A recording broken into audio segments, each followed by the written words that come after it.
Alrighty. Nice to load in on a big old green portal in the middle of everywhere. Alright.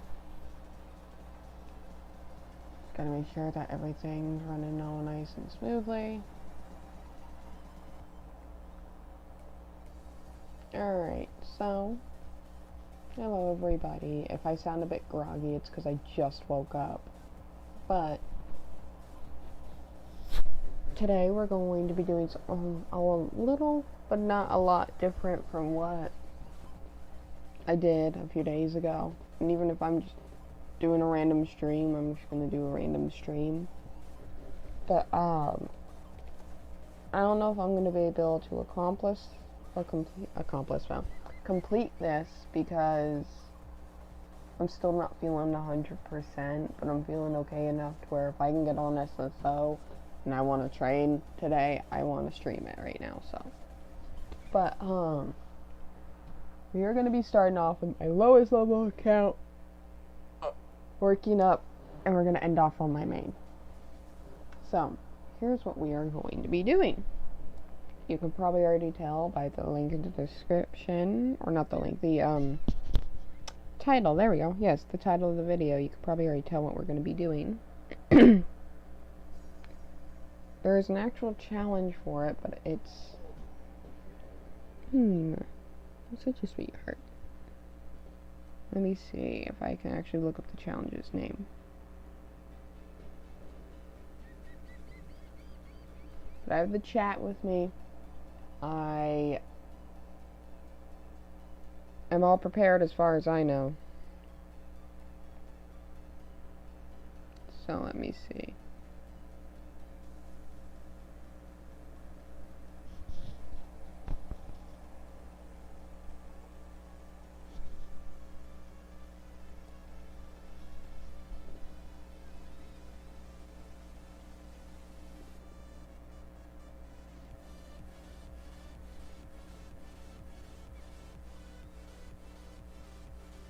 I mean, there is the doing all the races on SSO.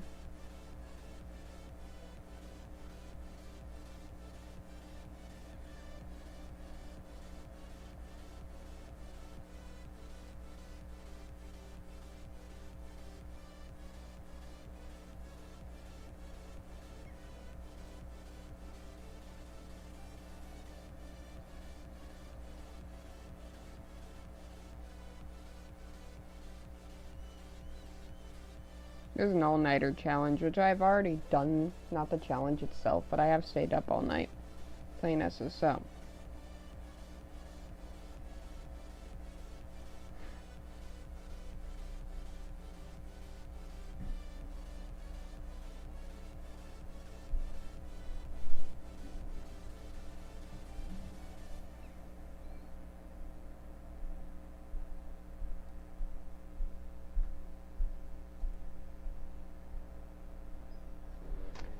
Alright, so it's literally just called the do all the races on SSO challenge, and normally it's on one account. People do it on one account because there is over 50 races on SSO total, excluding holiday races and stuff like that. I'm meaning daily races. So it's a bit of a hassle, and it takes a few hours now instead of just like an hour and a half. It could take anywhere from, and this is if you're not distracted, but it could take anywhere from 2 hours to almost 5, depending on your training style. Normally it takes me around 2 hours now. So I think my rough estimate is 2.5 hours. If I'm really focused and I have a high level horse, it takes me around 2.5 hours. But, well, hello Jane. Hello, hello. It's been a while. I actually have the chat up off to the side so I don't have to worry about my phone dying while I stream, so. Yeah, it's been a long time. Alright. So, right now I'm on, which we're going to be excluding the Halloween races and the Halloween event from this training routine. because I don't have all the races and everything unlocked on all my accounts because I am way too lazy to do all that. So we're just going to be doing regular as if this was a normal day, no holiday, no nothing, and we're going to train. So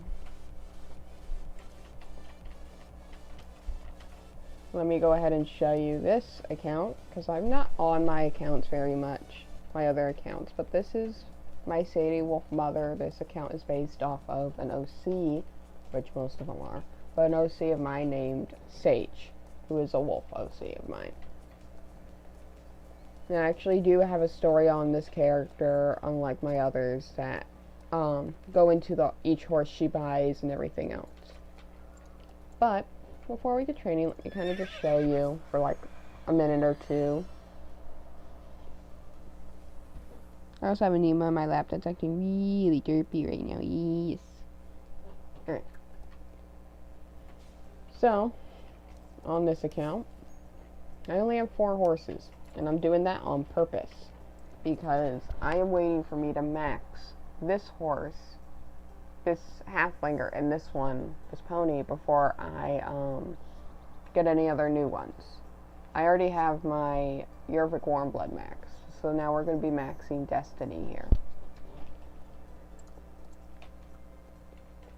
Yeah, I might as well show you. I'm not going to be doing this on all my accounts. I'm just doing it on this one because this one doesn't have that much. This is Deer Whisper, aka Deer. Really cute. And then we have Blue Comet. He doesn't have a nickname. I think it's a he. Yeah, it's a gelding.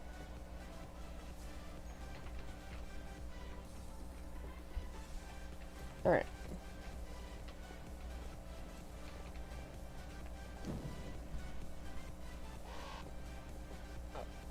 Hi, Nemo. Yes, I see you. I see you. Yes.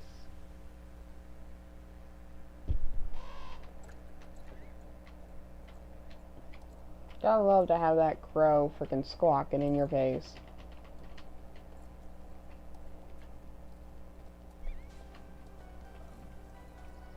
Alright, so my home stable is obviously Moreland. Let me kind of go over a quick thing of my training routine on this account. So, this account, I kind of have a specific way that I'm doing quests and stuff because I'm doing a little bit of a test on this account. Basically, I don't open up any new areas, not South Hoof, not Golden, not Mistfall, not any of them. So if I start getting to a quest where it's going to open up a new area, I stop that quest and go move on to the next one. I'm going to see how high I can get level-wise without opening a new area, which I honestly think I'm going to get around 13, at most 15. But I still want to do this because 1, it allows me to focus on that one area, and 2, I think it'd be interesting. Now you want attention? Now that I'm actually getting into the training routine, you pain in the butt? Bless you! Oh my goodness.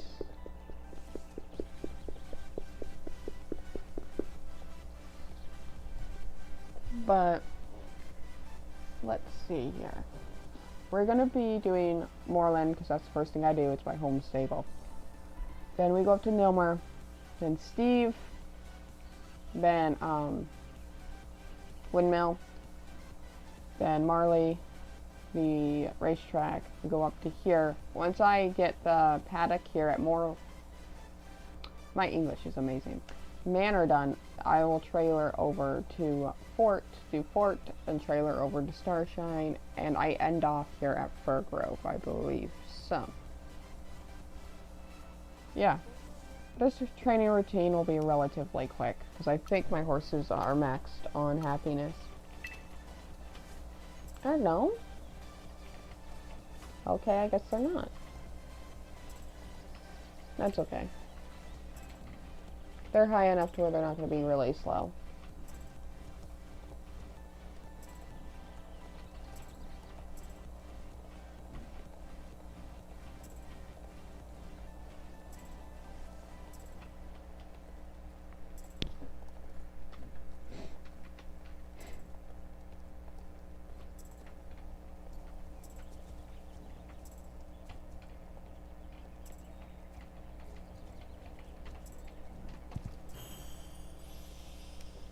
No, real quick, in the description, I'm also going to be doing a lot more of a relaxing stream, so I'm not going to feel obligated to talk a ton. But if you go ahead and read the description, you will see that on the bottom of the description, I have a please help me with my job. I got a little bit of an explanation for that, and it's in the description. But please, and I'm going to be saying this every stream now multiple times, please click on those links if you have Instagram, Twitter, or DeviantArt, or maybe more than one, and help me out. By every now and then liking one of my photos, you don't have to comment, just like them, follow me, watch me, do what you need to do to help me. That would help a lot if you could help me out, because even just by one person helps get me out there to help me with my future.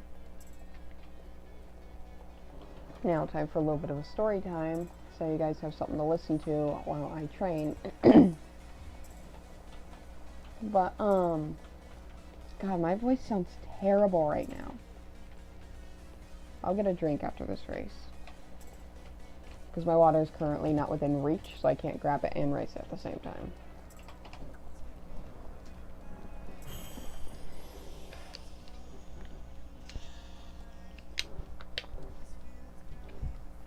I have horse riding tomorrow, so I'm most likely definitely going to be taking advantage of that and work a little bit.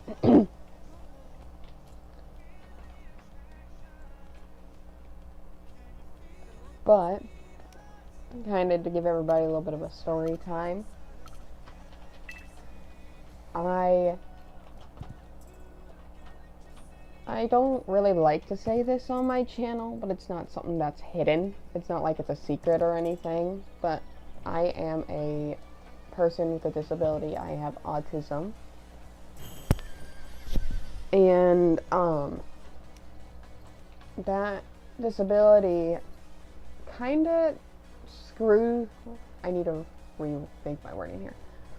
That disability kinda prevents me from getting certain things in life, or makes it really difficult than an average person to get things in life.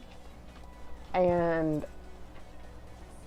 originally, when I was really young, we're going into it real young, like back in elementary, I wanted to be what in my mind was a dog catcher. That's how my mind processed it. I watched ASPCA on the TV a lot, and I loved it, and I wanted to be a part of that, and I still do. I want to be a part of those people that are out there rescuing these animals, helping them, rescuing them, and then taking them to get a better life. And I feel like that because of how much videos I've watched and everything else, yes, it's different when you do it up in person, and I'm not saying I'm an expert, but because of how much things I watch, like pit bulls and parolees, and this is not an actual like aired show on TV, but this is a rescue. Horse Plus, they are a YouTube channel. Highly recommend going to check them out. They rescue auction horses. And I've seen anywhere from an animal that seems completely aggressive to an animal that's terrified. I feel like... Oh, he's over here. That means I haven't brought him over here yet. Nah. I feel like I'd be a good person to do that kind of job. Even if it's not rescuing the animal, it's to make a judgment. I'm really good at setting a plan right away, especially when I have a goal in mind, which would be the goal to... And I'm saying all this because people thought that because I'm autistic, I would not be able to do this shit. And I'm actually trying to prove them wrong, because my autism would help me in this scenario. But I really enjoy animals. I love them. Let's say there's a dog that's trapped. My goal would not be, oh, I want to get home and play my game. My goal would be, oh my god, this animal's hurt. Oh my god, I want to help this animal. And then I would hyper focus on that, and until I thought of an idea or a plan to get the animal out. So I really wanted to classified what I classified back then, because I was young and didn't know what it actually was, as a dog catcher. I literally specifically said, I want to be a good dog catcher, a friendly dog catcher. I need to slow myself down. Because normally when you see dog catchers on movies and stuff, unless you watch ASPCA, they're seen as this evil person that's trying to catch your main character, who's the dog, or the main character's pet, or whatever. So,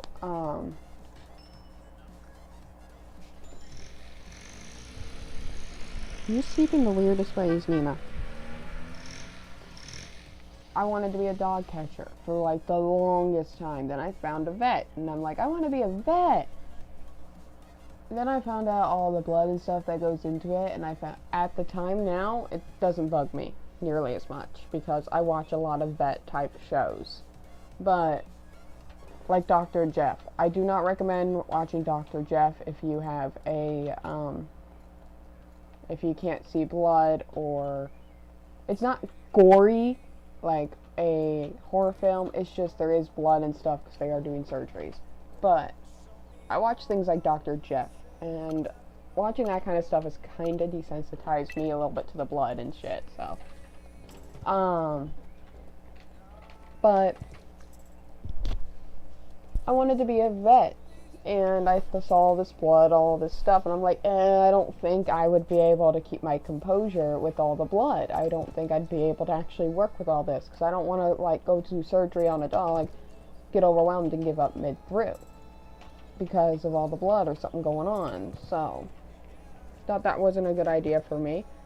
So, I tried looking for alternatives. My goal in life was to be just somebody helping an animal in my life. I wanted to work helping animals. So my parents were like, okay, you can't be a vet, what about a vet tech? They don't get paid a lot, which money is not my goal, like I'm not going to be rich. And they said you could be a vet tech. They don't go really work in very much on the surgeries. They do help out, but they don't work on the actual initial surgery itself. And they're mainly just there to check up on the animals and make sure they're healthy and stuff. So I thought about being a vet tech. And luckily, my aunt is also a vet tech. I don't know if she still works as one, but she worked as a vet tech. And I was able to go to her, found out not really a me thing, so I moved on. Then I finally figured out what I actually wanted to do in life. And that was not dog catcher, but I wanted to be an animal rescuer. I wanted to go out there and actually rescue the animals, and then bring them to the vet to be healed or be taken care of. I wanted to be the person rescuing these animals. So, I even asked and see if I could do specific things that I excel in, like canines, horses, because I'm not really back then, not really with cats. Now I know a lot more about cats, so I would know more what to do.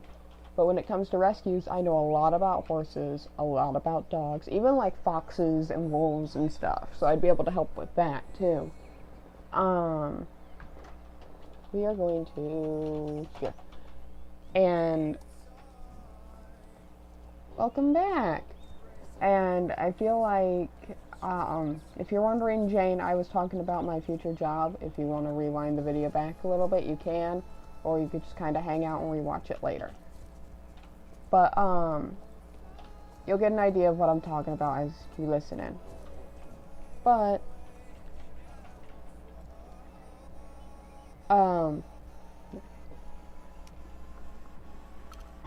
I finally figured it out, and then so I decided to start small.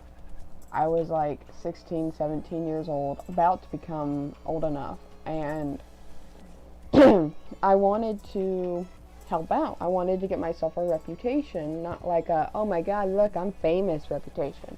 Just a good reputation to be like, hey, this person really cares about the animals, and their top priority is these animals. Not the money, not this, not that. Their top priority is these animals. And I wanted to get a good name like that for myself out there, so I tried to see if there was ways I could help out. and there was this shelter that I could have volunteered at. And like just to clean cages, walk dogs, stuff like that. And I was willing to do that. But I was underage by like a year. So they didn't want me to go there yet.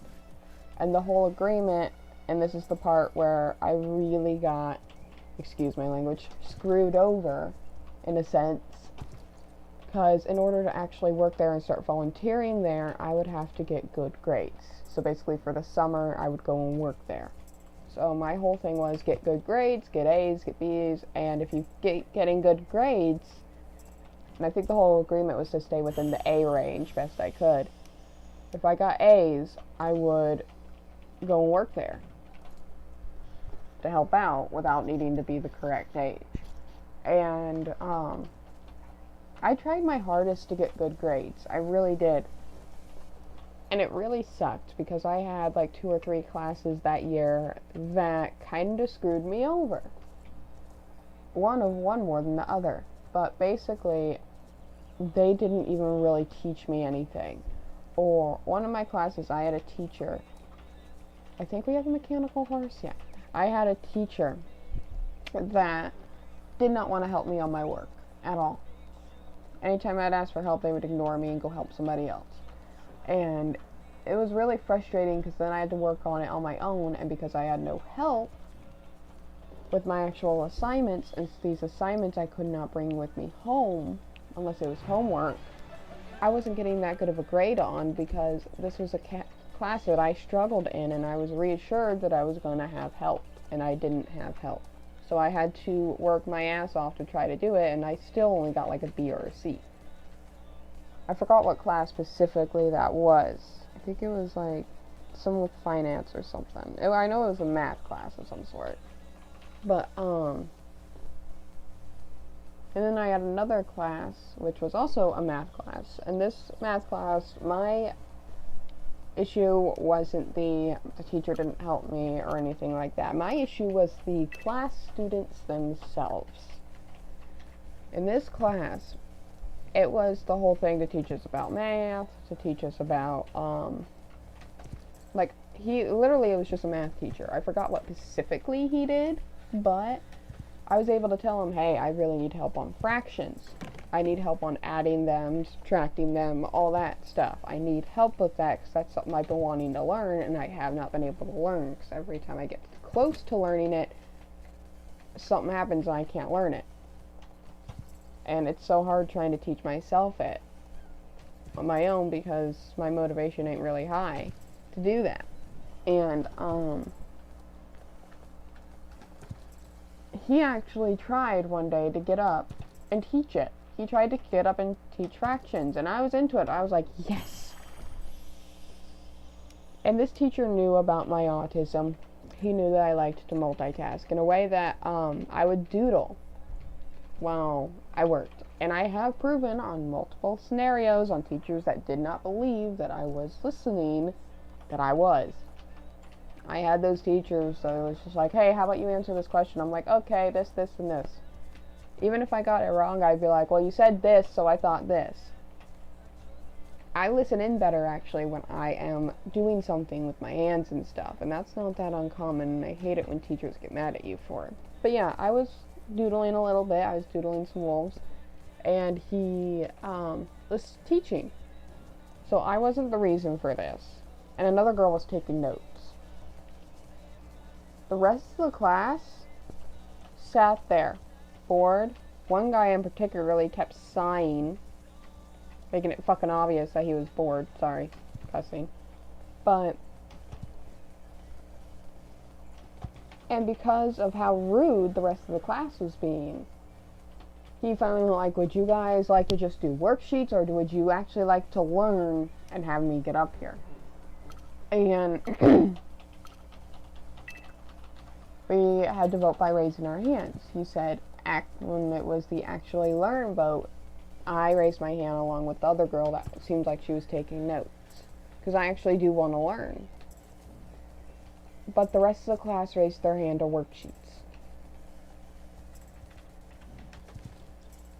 So I thought, okay, maybe he'll give me something on fractions and teach me off to the side. No, he literally gave me worksheets on things that I told him I excel in a little, and that's multiplication, addition. Every now and then I get a subtraction, and I'm not bad at subtracting, but I'm better at adding and dividing and all that than subtracting. I'm better at adding, dividing, and multiplying than subtractions. And I actually do like doing division and multiplication a little bit, so. Okay, we're going to manner. But yeah, that class kind of screwed me over in my education because, yes, you would think, oh, all you gotta do is worksheets, you're gonna get a good grade. Thing is, my upset about that was I didn't get to learn what I needed to learn, and because of that, I didn't get a really high grade in that class. So, I couldn't go and work. There was also other reasons why I couldn't go work there, but that was the main reason, and that upset me a lot. So that basically, excuse my language, screwed me over on getting my dream job. They screwed me over because these kids didn't want to fucking work. I should have stood my ground more at that time, but, like, I was not confident in myself, and I wasn't good with confrontation of any kind. I was still working on the struggle of actually asking for help. Because of my disability, people assume that they need to help me all the time to the point where I push them away.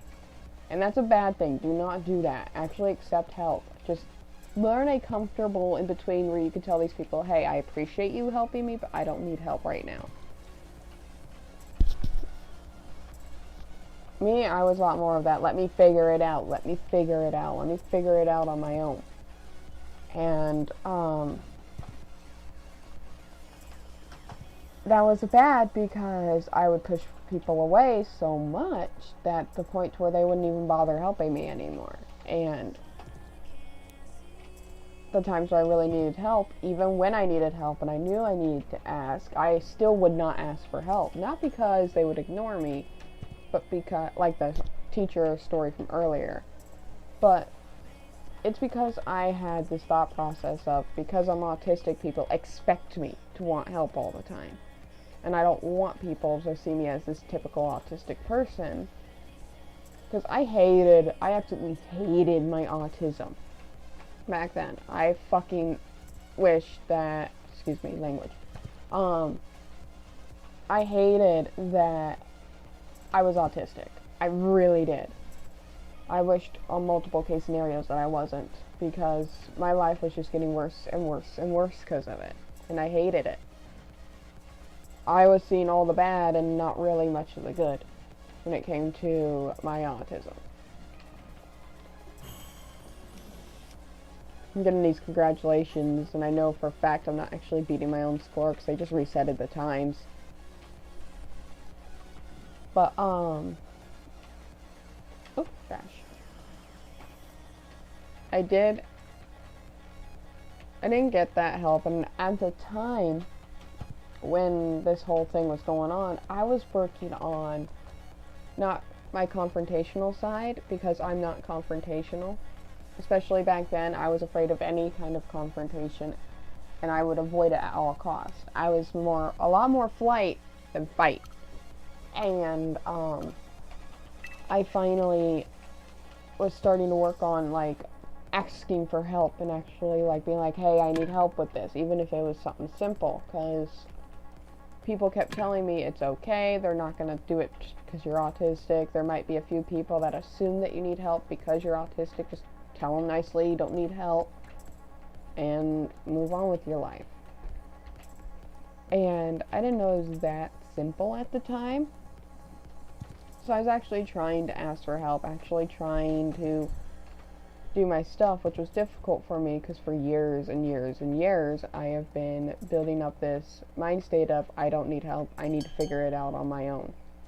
I don't want people to see me as a typical autistic person. That's literally what my mind thought, and I know that's not realistic and that's not actually the truth, but that's what my mind thought at the time.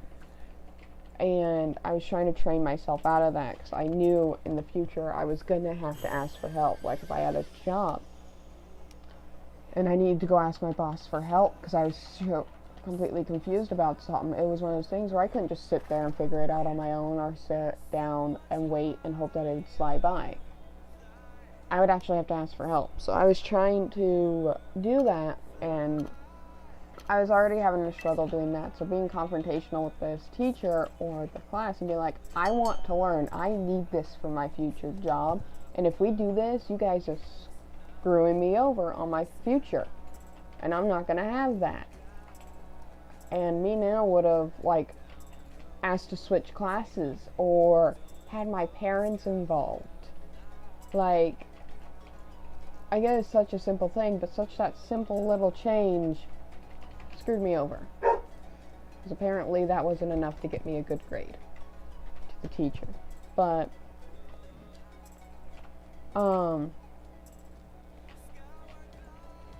because of that, I had to come up with a substitute for my job, and that's where I finally went like, okay, what can I do?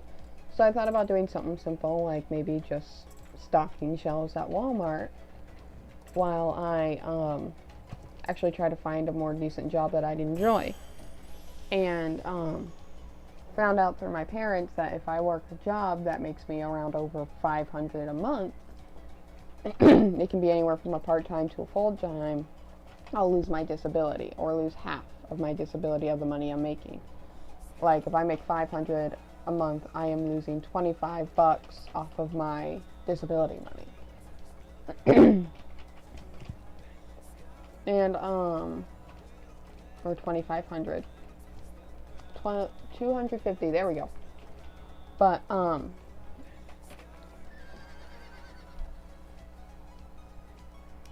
it really frustrated me. Why did I go for this one? I know I have rep I need to do, but, like, I don't really want to do it. Alright, we're gonna head over to Fort. But yeah, that was my struggle with school and everything else. And when I found out I was going to lose my disability if I worked a job that made me a certain amount of money, it was going to be a lot more difficult. So I started looking for substitutes, because I'm literally, and this was like within the last few years, I'm literally sitting here like, I don't want to spend the rest of my life playing games. I don't want to feel useless, because I feel like I'm useless. Yes, doing chores and stuff around the house and everything helps me out, and it makes me feel somewhat useful, but it's not like a job. It's not like you're making money. It's one of those things where you're just sitting there like, I want to do more than what I've been doing.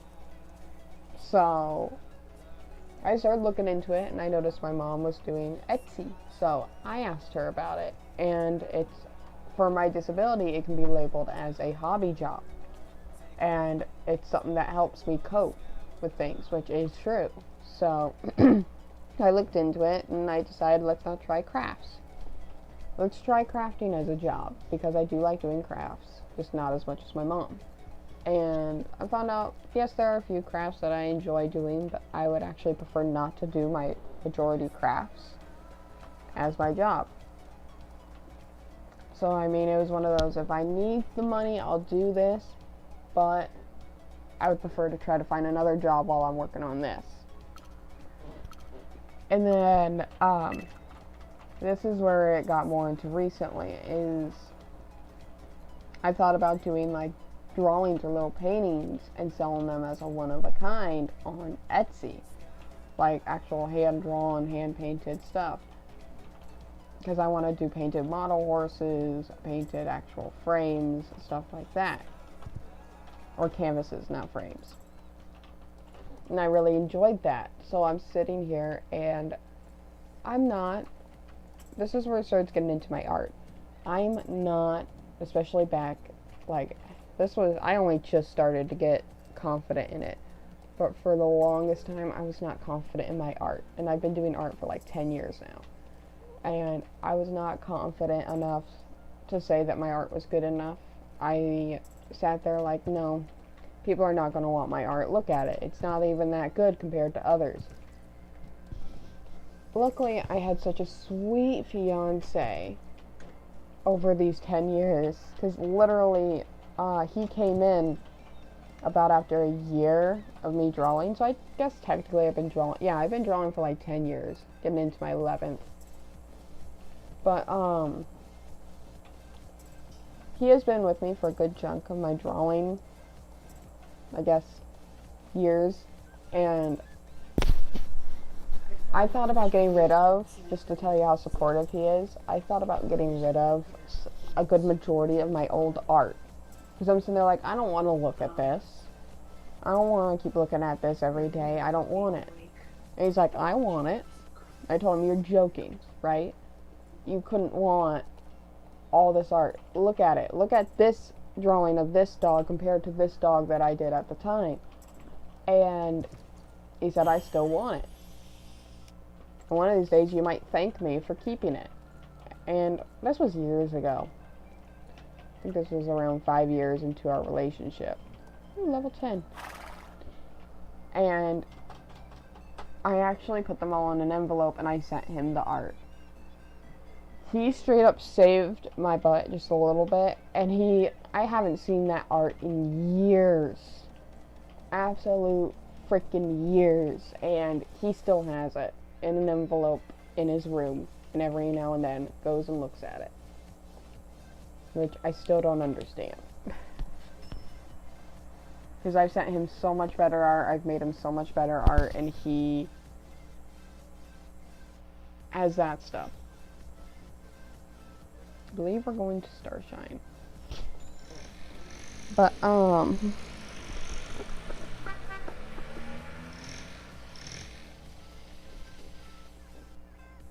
I finally just recently got confident enough, because I did not feel like I had good enough art to be sold. And I finally just went like, you know what? This is my art. This is my style. I've been doing it for years now. I'm going to give it a shot. Because I've thought about doing commissions. I've thought about selling my art for the longest time. I just constantly downed myself because of it. And I constantly went like, no, it's not good enough. No, wait a little bit longer. No, it's not good enough. No, you're not quite there yet. You need to practice more. And I constantly berated myself because of the fact that I felt like my art was not good enough. And I still, at times, for like a few seconds, feel like my art's not good enough. And I'm sitting there like, why? Why am I even doing this? People aren't going to want it. People aren't going to like it. And,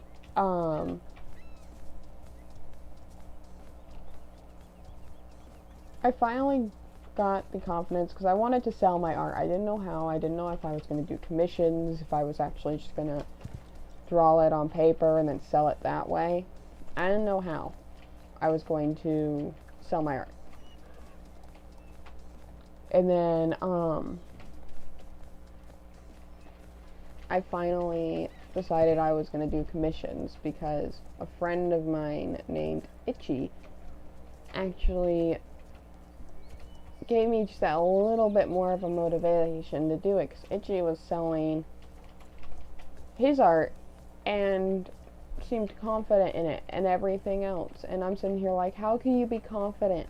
Not because he's bad, because he's actually a really good artist and I would commission him, but I'm sitting here like, you're not worried about not getting anything, you're not upset if people won't commission you, and he said no. And he finally just, I don't know why, but seeing him commission art motivated me to finally to go like, you know what, I'm gonna do it, and I'm gonna see. And so right now in the description below, if you go look, I have some links to it. I am going to be here in like somewhere around November 3rd. I'm gonna start opening up art commissions, and I would prefer you to go look at my Instagram or my DeviantArt, because the descriptions are way more descriptive there on what I do and what I'm going to be doing for my art. And now my commissions will be slightly different, but on my Instagram and DeviantArt commission, my post, I put in the description what I post, what I do, or what I'm going to be posting, as in like what this whole account is going to be. And the commissions are going to be slightly different because I'm going to have to limit myself a lot more until I feel more confident in some of my other art. But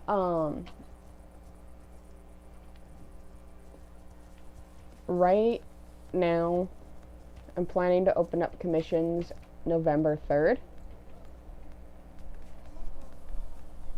Because I'm giving my actual, like, I guess career job, I don't know what the term is for it, but I'm giving it about a month of me just working my butt off, posting every other day for the first month to kind of just give myself a teeny little bit of a following, a little pinch of salt of a following to get myself out there. And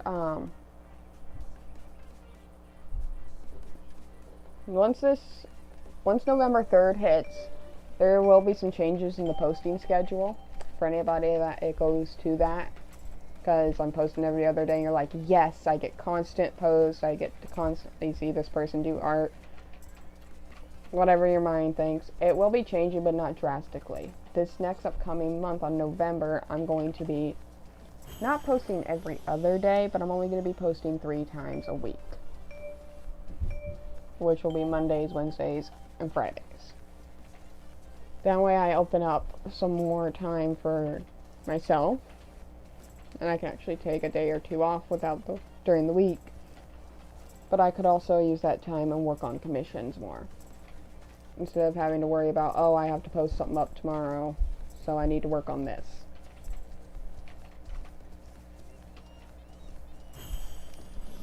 But, no, I need to give her apple for leveling to 10. I'll do that after these races. But, yeah, I need help getting out there a little bit, even if it's just by a few followers. I need help with getting out there so that way I'm more likely to get commissions. Now, to anybody that has thought about doing commissions or thought about, should I do it? Is my art good enough? Just do it. I know it's like hard, and saying just do it is easier said than done. I've been there. I have been berating myself for years upon years upon years because I thought my art wasn't good enough. And finally I just went like, you know what, I'm gonna do it. Now, keep in mind, anybody that does this kind of stuff, don't expect stuff right away. This is the one thing that my family was worried about because of their own reasons. But they was worried about me putting in all this work and then getting all upset and discouraged because I'm not getting anything right away. And I've thought about it for the longest time, and I thought about it, and I'm like, this job would be best for me. It's a hobby job. I do use drawing as a coping mechanism a lot. And I'm not going to make over $500 doing art in a month. So I honestly, yes, there are some cons to this, but I see a lot of pros to this. For me personally, one, I'm doing something I really enjoy doing. I love to do art. I love to draw, and it helps me show what I can do and let other people see. And I still technically classify this as my job.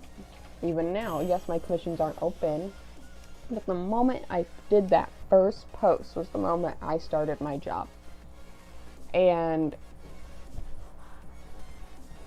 it's one of those things where you're not getting a constant pay, but you are technically getting paid for your work, so it is technically your job. So I am going to be obligated to post up every other day until November 3rd, and then I'm going to be obligated to post up 3 times a week. So I honestly hope, of course, I get Beatrice. Oh, and I forgot to feed my horse. I'll do that after this. I don't think she's going to get up to level 11. No. Because we have to 7, 8, 9, 10, 11, 12, 13, 14, 15. I think 16 at most. No, we're not going to be able to get up to level 11. We'll get close, but we won't be able to get up there. But, point being, here are some pros to this job. And I'm also just talking about it constantly because it gives me something to talk about while I'm training. And talking while I train helps training go by faster because I'm not really focused on how much races do I have left or how much more I need to do. But,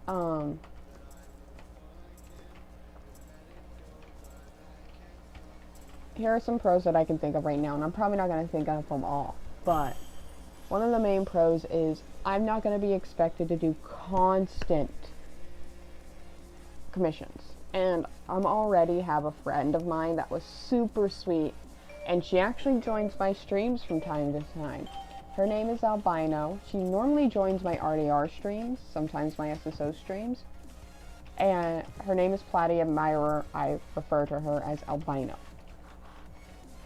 And Albino was so nice enough, because I told Albino, and I'm telling all my friends this, that, like, honestly, the only people that are going to be getting free art from me is my parents and my fiance, because I live with my parents, for one, and their money is my money at this point.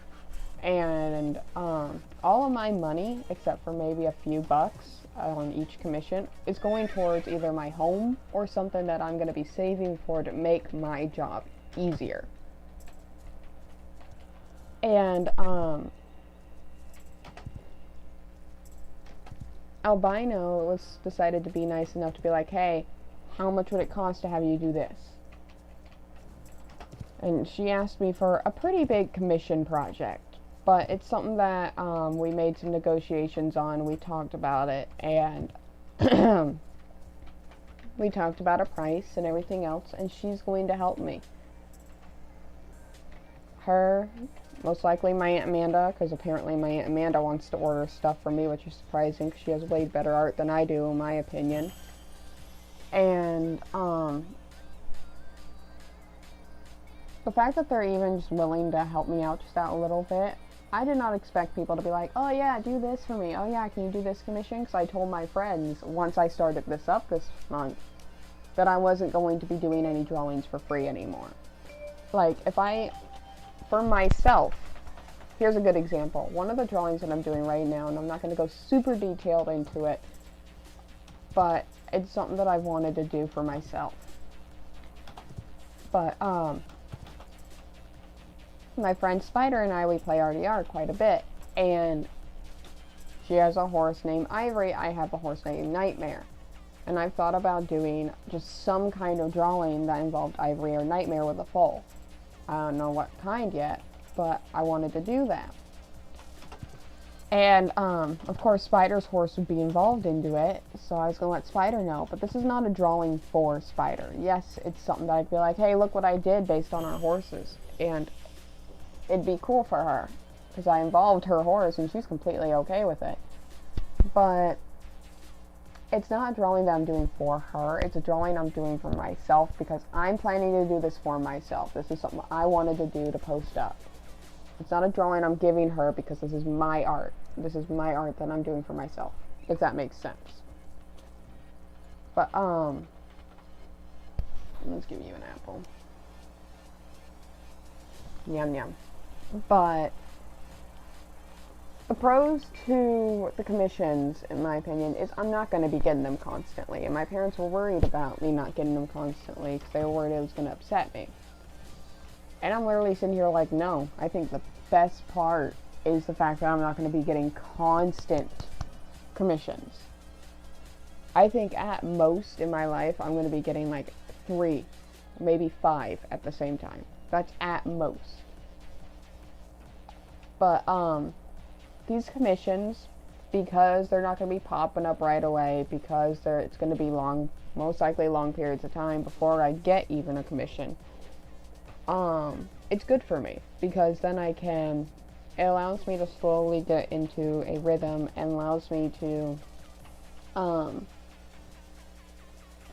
have the time to also for myself. I'm not going to be purposely overwhelming myself doing this. So, not having constant commissions helps me in a way to where I don't have a constant, like, pressure of somebody doing this for somebody and then having to move on to the next person. I just think it's a lot nicer not having to have constant commissions, because I don't want constant commissions. That's kind of why I picked this job, is it's not something that's gonna overwork me. And my price ranges in the beginning are going to be very affordable, and I honestly think my price ranges is what I would honestly buy off of other people. Let's say I was another random person, I looked at my art and I went, yeah, I think this is a reasonable price for this, and that's what I would price my stuff at. I price my art what I think it's worth. And right now I don't think it's worth like the 50s and 100s quite yet. That kind of art, I think, is the art that is like super realistic. Like, you send somebody a photo of your horse and they match it exactly by doing it with art. Like,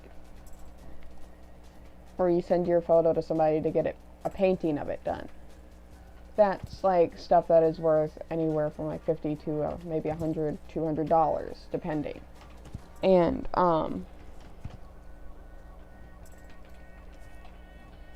I'm literally sitting here like, my art's not that good, but it's not terrible. So, Albino commissioning me, which I've already told Albino, because Albino literally went to me randomly. I did not ask my friends to commission me. I just told them that if you want a drawing from me, like, I had to tell my friend Shiloh, because Shiloh sometimes asks me for art. I told Albino. Albino hasn't asked me for art, but Albino enjoys looking at my art. I still don't understand why. See, this is part of me being like, oh, I have terrible art. I'm not saying I have terrible art. I'm saying I don't think it's that good enough for people to be like, oh my god. But, I have a few people that have liked my art, and I've actually had art plans with, and have done art for. And only a few people have actually asked me to do art, so, for them. But back then, I wasn't getting paid, so I just did it and went like, yeah, sure, I'm your friend, I'll do that for you. And now I had to explain to all my friends, like, I love you all, but if you want some art from me, even if it's just something as simple as me drawing a doodle of a fall for you, you're gonna need to pay. Because this is going to be starting to become my job, and if you want a drawing from me, you're going to need to commission me. And I did explain to my friends when I would be commissioning.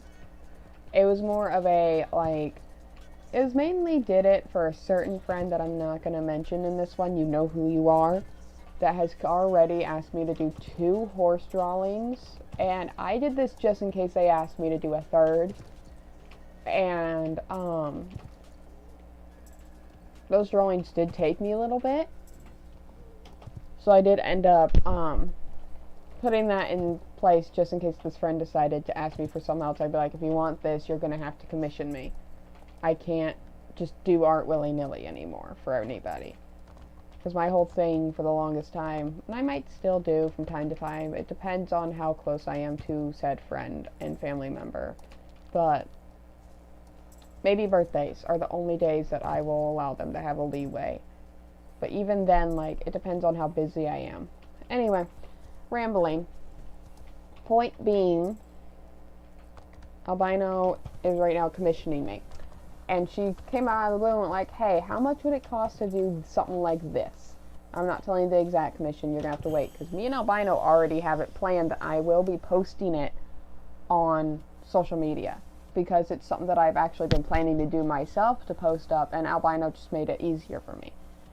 Basically, Albino gave me the opportunity to do it, to test my skill, and I think after a few years, I'm going to try doing it again and see how much I improved. So, Albino has helped me a lot during this, because this commission that Albino did has went like, oh my god, this is perfect, I can use this to help me with this. And this will also be helping other people. Nima, you're not being super crazy, and I can handle you in the middle of a race, but I can't handle you and race.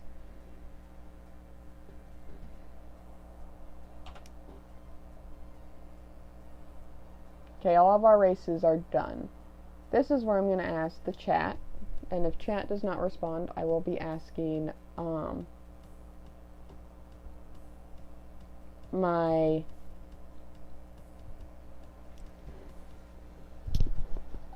friend or fiance. But should I do the pony race on my account as well, or should I just skip that if I'm not training a pony?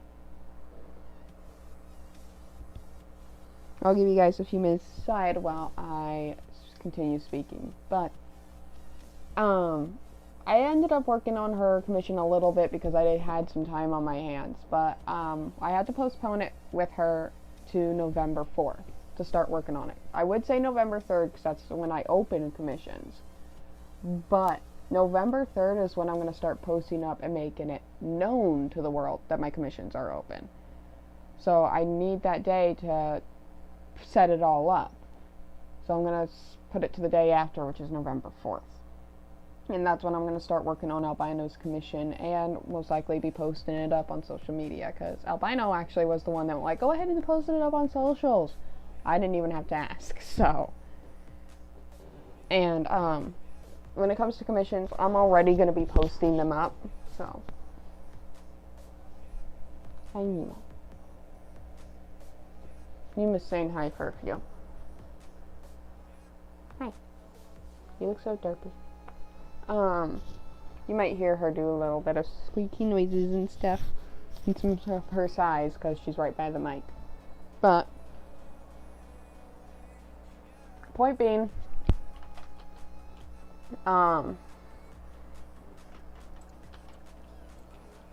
that's gonna start up. Apparently, I don't know when, but my aunt is going to be commissioning me as well, which will be great because I'm looking at them and be like, oh my god, thank you. You don't have to do this right away. Oh my god, because they're literally helping me in a very, very important and major way. My first commissioners are going to be a friend and a family member, which is probably not super uncommon, but they will give me that little bit, and I tell them to be honest because I don't want them to give me a good review just because they're family or friends. Like, I want them to be honest and give me an honest, good review, or at least I'm hoping good review, on my art. And be like, yes, this person did this for me, I absolutely loved it, it turned out great.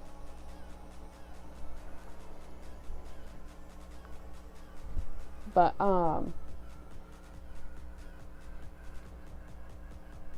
I think the con to that is I actually get to do this commissioning art, and I don't have to worry about having constant commissions. Like,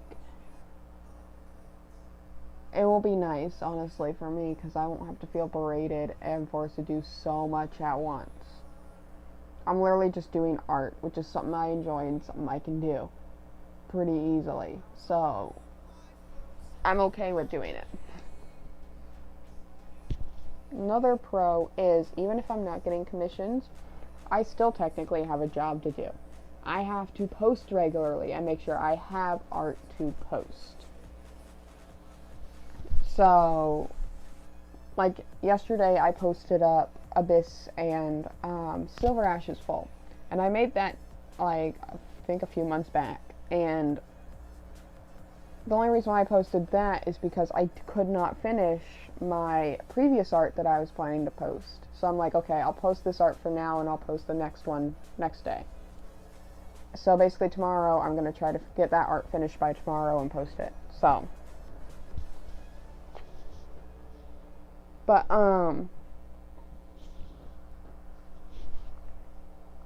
for anybody that is curious, Nima, being a pain in the butt. Yes, you. Oh my goodness, so offended. So offended. You poor thing. Alright, let's go to my DeviantArt real quick. Nima, are you done? No?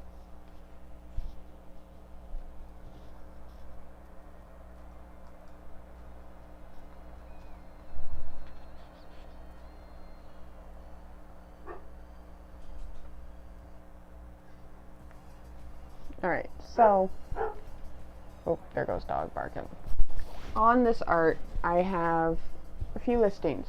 I put my types of digital art styles, which I labeled them as doodles, traditional, and semi-real. And I made sure to put digital because people, when they say traditional art, normally that means hand-drawn. And my traditional art is just a style. It's a style that I do a lot, and I didn't know what else to call it, because I didn't want to call it regular or typical or anything like that, so I just called it traditional because it's normally the style I do. But I do doodles, I do traditional, and I do semi-real. Those are the types of art styles that I do. Now, I draw horses, wolves, ferrets, cats, fantasy involving unicorns, Pegasus, alicorns, dragons, and more, and sometimes other animals. So basically, my whole freaking DeviantArt and all that will be filled with just stuff that I enjoy drawing. I will draw whatever on that channel that is within those lines, but I do not draw objects, humans, anthro, insects/bugs, or super detailed landscapes. Just to kind of give you guys an idea of what I do, okay? Now,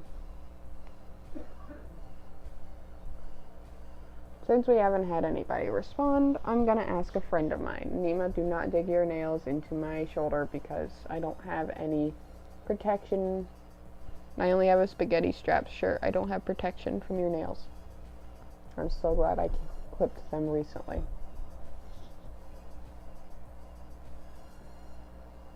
Alright.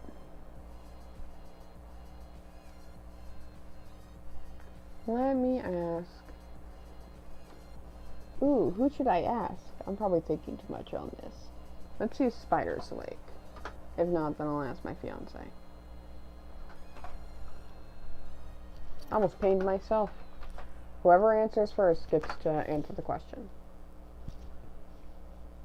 But yeah. Sorry I'm rambling on about this. This is just really important to me, and there's a lot of a thought process that goes into it. So, it's just a lot for me right now. But not a lot as in overwhelming, because my fiance purposely made sure I wasn't going to be overwhelmed. If it was my choice, I would be posting every day this month, and then every other day next month. But he didn't want me to overwhelm myself and overdo it, so he's like, no, you're doing every other day this month, so.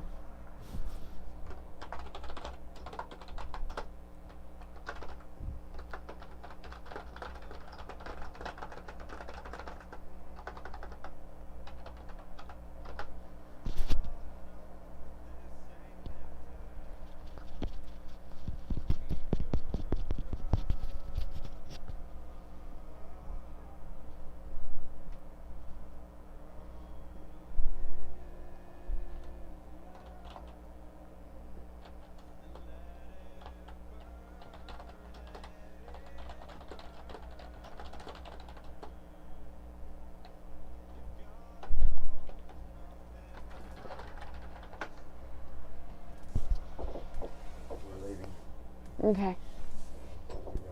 Alright.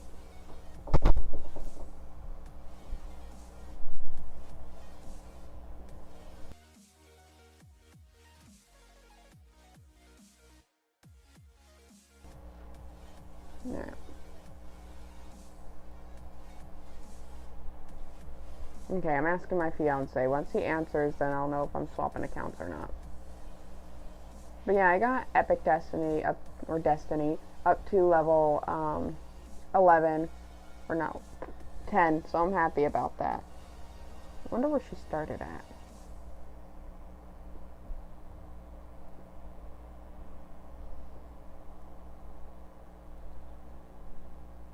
Oh, she started at 9, nice. But yeah, we completed one account. Now we got another 5 we need to do before today's up.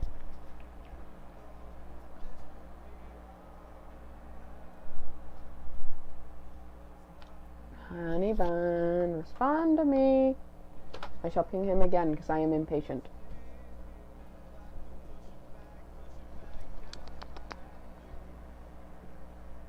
just realized another con to this too. I'm not a social person. I don't like going out in public and doing stuff. So this job also gives me an opportunity to do more of what I'm comfortable with in a comfortable area at home. And this job is a lot more mobile for me, so to speak. And my plan is to make it almost 100% mobile, as in I can do it anywhere. That's my goal, is to be able to make it 100% so that I can just do it anywhere.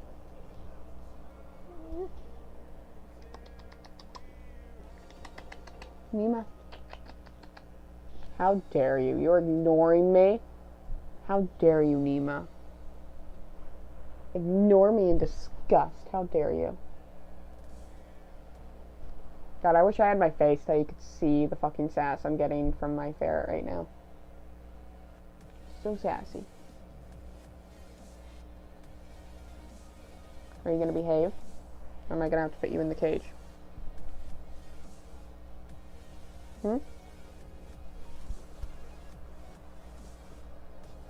Alright, so my fiance says we should count the pony race, so it looks like I'm swapping to my pony. And we're gonna do that, and then, you know, at least it gives me time to discuss how the swapping accounts is gonna work. Alright. Nemo. Fish! Okay, you have until I am done with this pony race to decide whether or not you're gonna behave. Okay? Okay. But, basically how this is gonna work is I'm going to do the race, and once I finish, oh, that was weird. Once I finish this last race, I'm going to,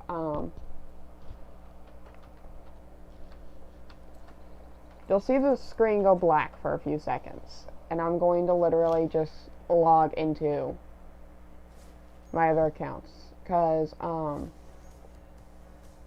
now, depending, there might be a break every 2 accounts or at a certain point, but my breaks in this one aren't going to be like so and so minutes long. They're just going to be like 10 minutes at most. Hi, Nima. Yes. Hi, I see you. Oh my goodness. Alright. Even though I know I'm going to be getting back on Destiny next time I get on, might as well just go ahead and put her in the stall for now. You better not be sliding down my back, Nima. And she slides down my back. Okay, I can't do this while you're doing this, you pain in the butt. How dare you, Nima? I am so offended by the fact that you don't want to be hang out. Lovely English. You will let me kiss you. Because you will be overwhelmed with kisses. Yes. Oh, and then the big sigh. Big annoyed sigh. Alright. Alright, since you clearly don't want to behave, once I start loading out of the stable, you're going to be put back in the cage.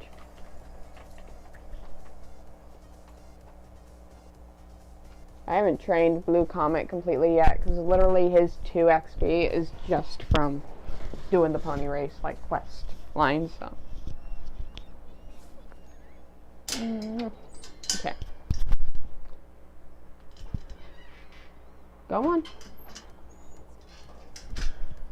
So glad I decided to feed you guys, give you guys water before I started the stream. Alright.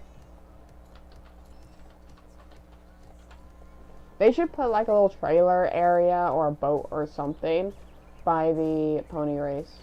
I think a lot more people would use it then. Feeling. Actually, I wonder. It's gonna freeze for a second. That's normally me moving the actual window, because... Oh, I accidentally clicked out. Because I have to move it sometimes to actually look at the chat, so... Alright, let me see. Do they still have it? Yes, they do. They still have the jump glitch. I'd rather do it on a pony race, though, than a freaking race that I can avoid doing the pony on.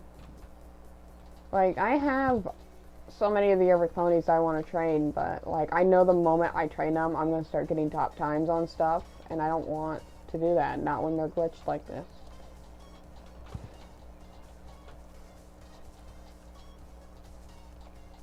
I like the big white butt. Look at that white butt.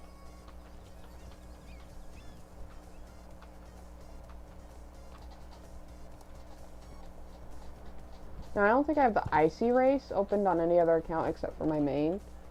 So we'll basically just be making sure to do the pony race on all my accounts because I think I have it open on all of them. So the only reason why we wouldn't is if we didn't have a pony on there. So I believe I have a pony on every account because then I wouldn't even be able to unlock the race. So this is where things start slow and then go faster and faster and faster as we go through. Because I'm going by level, not by, like, account. Because, trust me, if we were going by, my 6th account, 5th, 4th, all that, I wouldn't be on this one. I would be on my old model account right now, so. I'm going by level.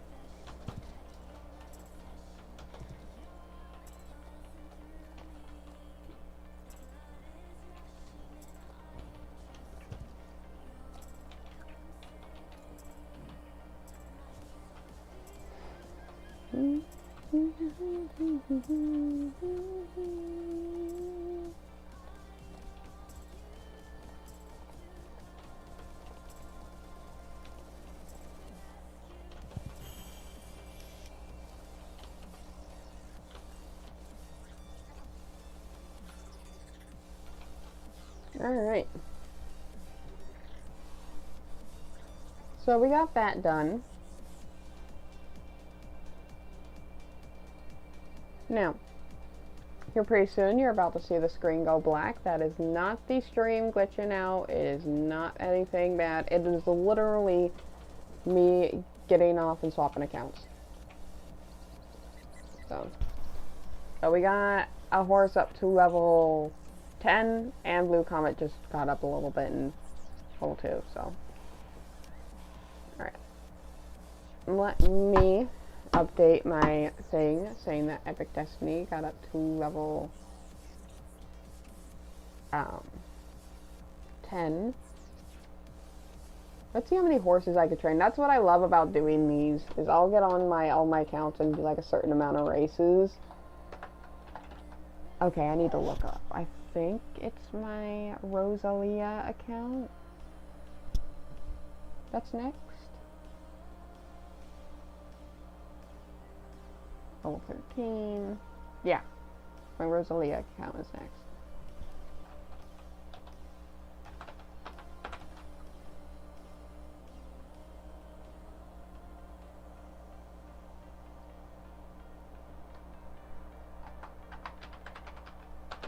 Alright, so.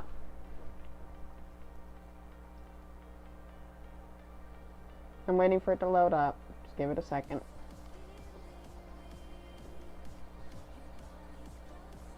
Alright.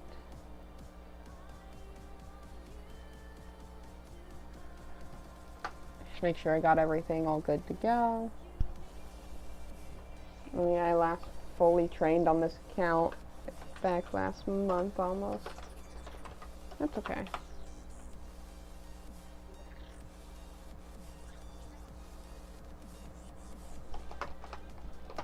Alright, Epic Destiny is now level 10. Alright. I believe after this account we will be getting on. Oh. There we go. And SSL. There we go. Literally got on like this. This is going to be interesting. I don't know what horse I left off on, what horse I'm going to do. It all just depends on that day, so. The only one I actually have a plan set in stone, or pretty much set in stone, training route and style or whatever, is on the last account. So I'm playing it by story. Alright. So we have a few horses. We have these two right here that are older models. And then we have Dark Mystery, who is the pony that I selected for said account. Okay, so let me introduce you. We have Everflash, I think her original name was Everwind. Then we have Fresh Nugget, aka Nugget, which I believe we will be training Nugget in this stream. We have Walnut Falcon, aka Falcon, right here. And then Fluffy Legend, aka Fluffy. These two, it's obvious what they're named after. Everflash doesn't have a nickname right now, but Fluffy Legend is named after Fluffy, the comedian. So, and then this is Crystal Catcher. I just got her when the birthday horse came out for free, so. Then we have Dark Mystery. I believe I named him Valor is his nickname. And then these two don't have nicknames. They're the mayor version of my old model Morgans. This is Storm River and Peace Song. And originally, my this was actually my first ever horse I bought on SSO on my main too. Originally, on my main account, this guy's name is Peace Hunter, and this one's Storm Warrior. So let's get on. Okay, yeah, so I have the pony race, so we will be doing that. And I don't have a ton of races on this account. Here's how the training route works. Real quick. Of course, I start off at South Hoof. I go from here to here, depending on how lazy I am. I use the trailer or run. Then I go over here. I do this race. I don't think I have these yet. I think I only have this race, but I do this race real quick. Then I'll trailer over, I don't think I trailer over here yet, because I don't even have Riding Hall open. So I trailer over to Fort. I go to Fort, move my way through, kind of like I did on my last account. Once I'm here, I trailer over to here and move my way through. My last race, if we weren't going to do the pony race, my last race would be these two right here. Ooh, I helped get the pony ride. This is today.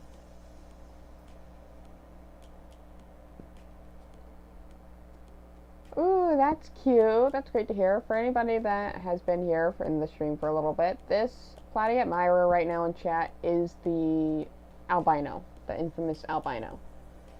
Actually, I am going to. You are now moderator, albino. I don't know why I didn't do it sooner, but you're now moderator, because you actually join my streams pretty often.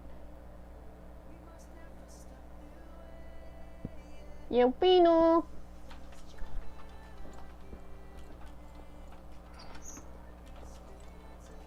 Alright. I'm also hoping to get this done not too late into the day, because I do have,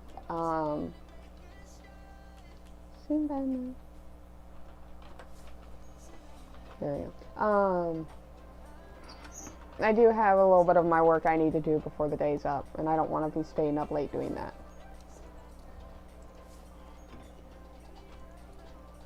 Should we go English or Western today?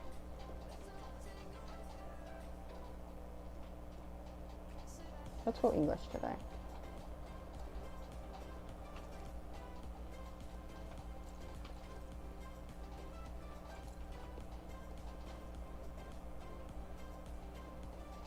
I need better leg wraps.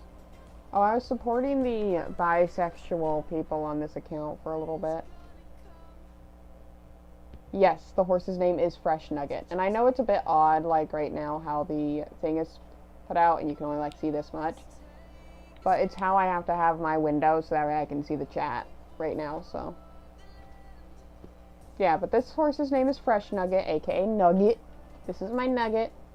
And I literally named her that because I wanted nuggets. I was craving McDonald's nuggets like crazy. She's a sweetheart. I thought she was level 12. She's actually level 13. Wow. Yeah, she is very sassy. But she's also, I picture her personality being that sassy mare when you ride her. But, she's really sweet and loves foals. I actually have a few photos of her with a foal. Like, I took some photos with her with this foal. And I thought it was just adorable.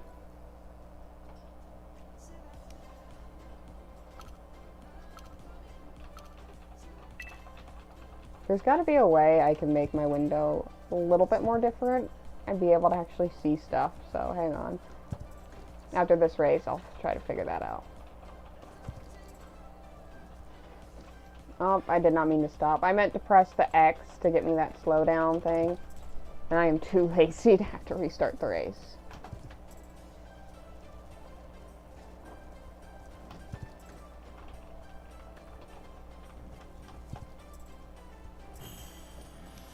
Congratulations. Totally didn't get that, like, almost every race on my other account. Alright, let me see if I can figure this out. Because I can't have my full-on normally, because normally I go for the 19, 20, but I can't see the chat that way. So maybe... let's see.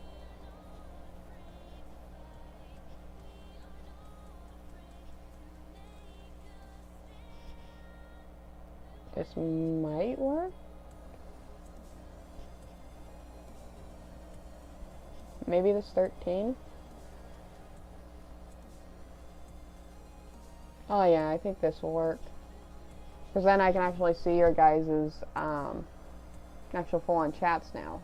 I just need to adjust stuff on. Or no, I don't. Oh my god, did that fix like so much for me?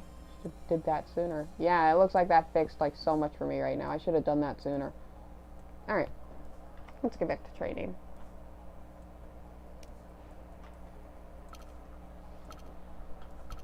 Plan for streams in like the far future is to actually have a camera so that way you guys can see my face while I stream. But also I kind of want to make like an little smaller ferret camera because I think that'd be cute, and I kind of got that idea from Kitten Lady.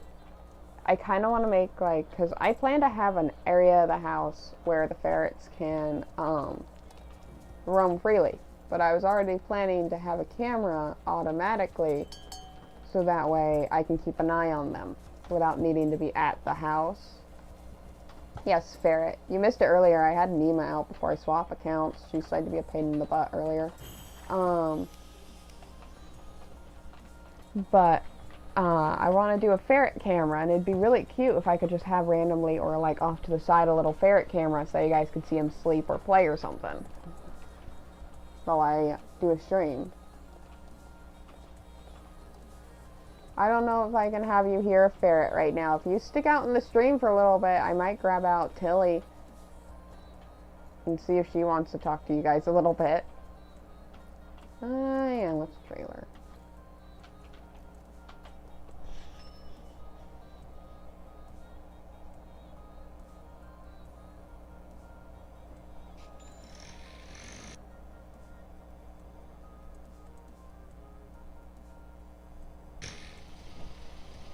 Yay.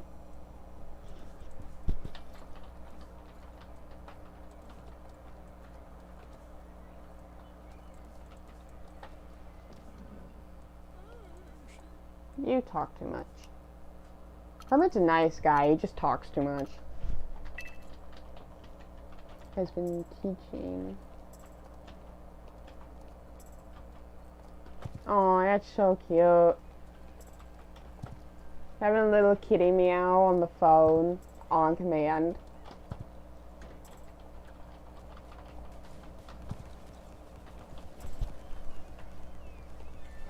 I've kind of been working on something a little similar with my dog Laylee, or family dog Laylee. She has this really loud, deep guttural bark because she has the pit bull in her. And she doesn't quite know when to lower her volume, so I've been teaching her two kinds of bark. I've been teaching her speak, which means just go ahead and full on bark, which we use for stuff like when we need her to scare off a guy that's kind of like stalking around or something, which we haven't actually had to fully do yet, but it's mainly for protection purposes is why I do the speak. Scare factor. When you have a pit bull mix, they have that scare factor that you can sometimes use to your advantage as long as you're careful. But I've also been teaching her what I set as vocally as Earth. And basically she either does a little huff or a little mini bark when I say Earth. And it is the cutest thing to see her do the Earths. And she knows it too. She's just a pain in the butt and goes, okay, maybe if I bark enough, she'll get tired of it and give me the treat. But nope, I hold too. And if I can't make her go Earth, I make her lay down or do some other tricks. Currently in the process of trying to teach her rollover. It's one of the bright sides about having a pit lab mix is they're so eager to learn because of that lab side of them.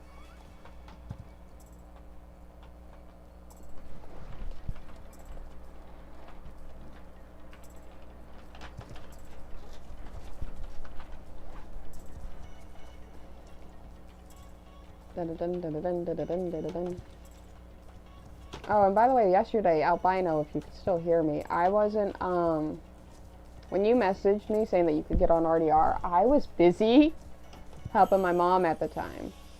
I fully turn off my computer whenever I go to help my mom out, so if I don't respond to you in a few minutes, then, because I don't think it puts me as offline when I get off my computer, so if I don't respond to you within a few minutes or so after you send me a message, because I prioritize you because I have a commission from you in case you have to talk to me about the commission or whatever. But if I don't reply after a few minutes, send me the message again on my phone account. That way I actually get it, because I'll probably be most likely helping my mom out or something, so I can't see it on my computer.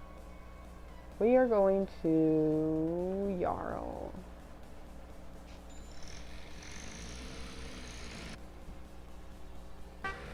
Beep, beep.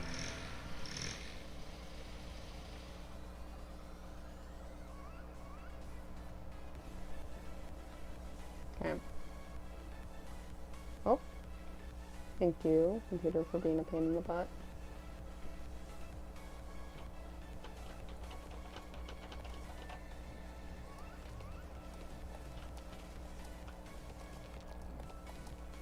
Yeah, my Discord's a bit glitchy when it comes to showing me online, offline, anything like that. I have to actually physically turn it off and on, which is annoying.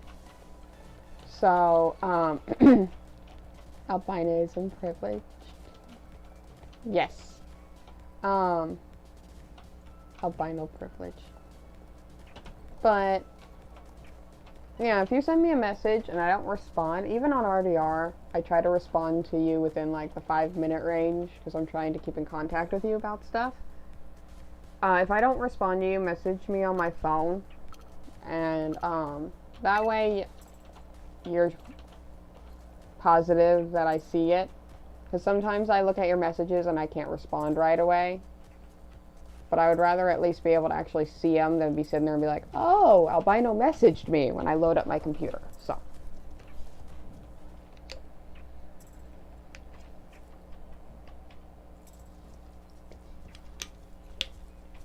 Yes. It's the chestnut horse. It's named Ginger Snap.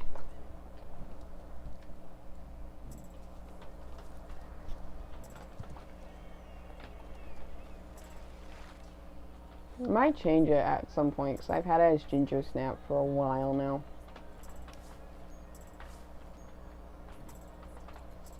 I'm pretty confident that we can maybe get this horse to level 14. Because I would love to get Fresh Nugget to level 14.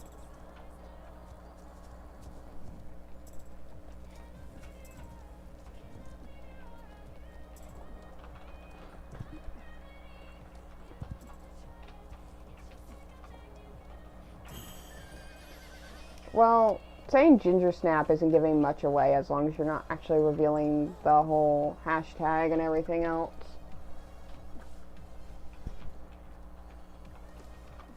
I don't care about my Discord user being said as long as you don't say the hashtag so that on chat or anything, so people don't go, oh look, that's their user, I'm gonna go friend them.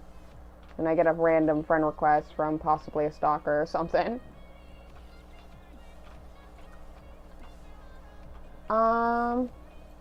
Here's the thing, at noon, I'm most likely still going to be doing this stream. I think the best time for me to play RDR is sometime this evening.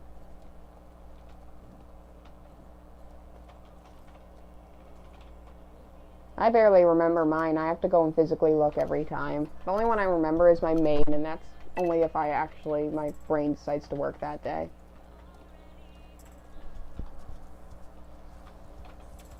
Okay, after this one, we will be trailering over to, I believe, Fort. Yes.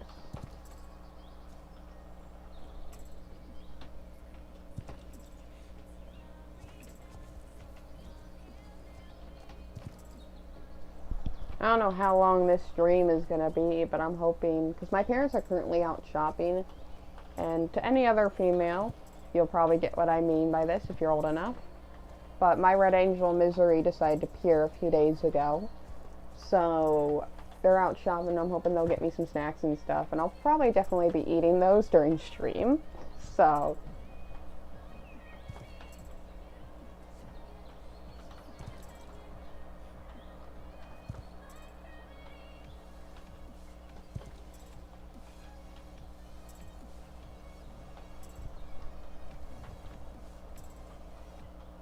I also have that Sims series I still need to do. I have a Wolf Quest series that I need to start doing.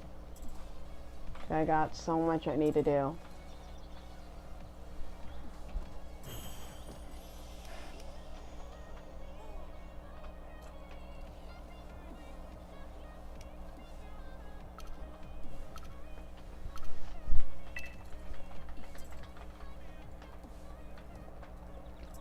I don't know if they're going to be getting me candy. I hope, because I asked for specifically chocolate and candy on the list. So I always give my parents multiple selections, so that way it makes it more likely for them to afford multiple stuff. So I asked for like candy, chocolate, and I know that's the same thing, but like they know what I mean. When I say candy, I mean things like Twizzlers, jelly beans, stuff like that. If I wanted something like a Kit Kat or Reese's or something, I'd say chocolate. Or specifically the certain kind of chocolate. But I also asked for ice cream, donuts, sugar cookies, and Pop-Tarts. And then the typical, what I normally get on my period, and that's a root beer. So hopefully they're getting me candy. I mentioned to Mom how I'm really craving a big, giant Hershey bar. So they better get me some candy. Because they did reassure me that they were going to get me candy for Halloween. Why not get it a bit early?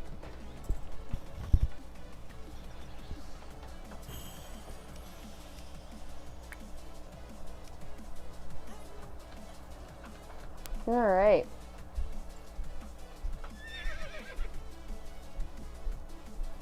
Gotta do a nice rear in there. Alright, we are going to call for pickup, so I don't feel like running all the way to the trailer, because that's way too far. I'm lazy. Yes, sugar cookies sound really good. Now here's the thing, Albino, what sounds better?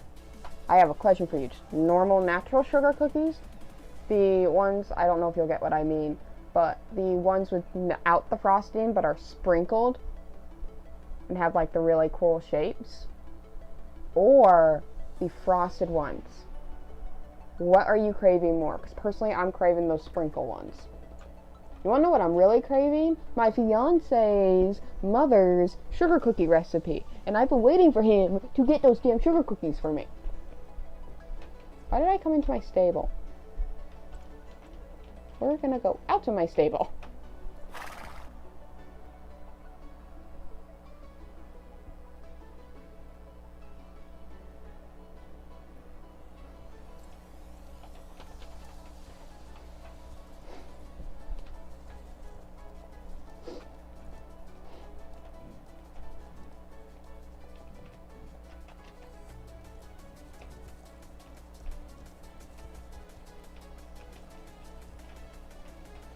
Oh, I love the frosted ones.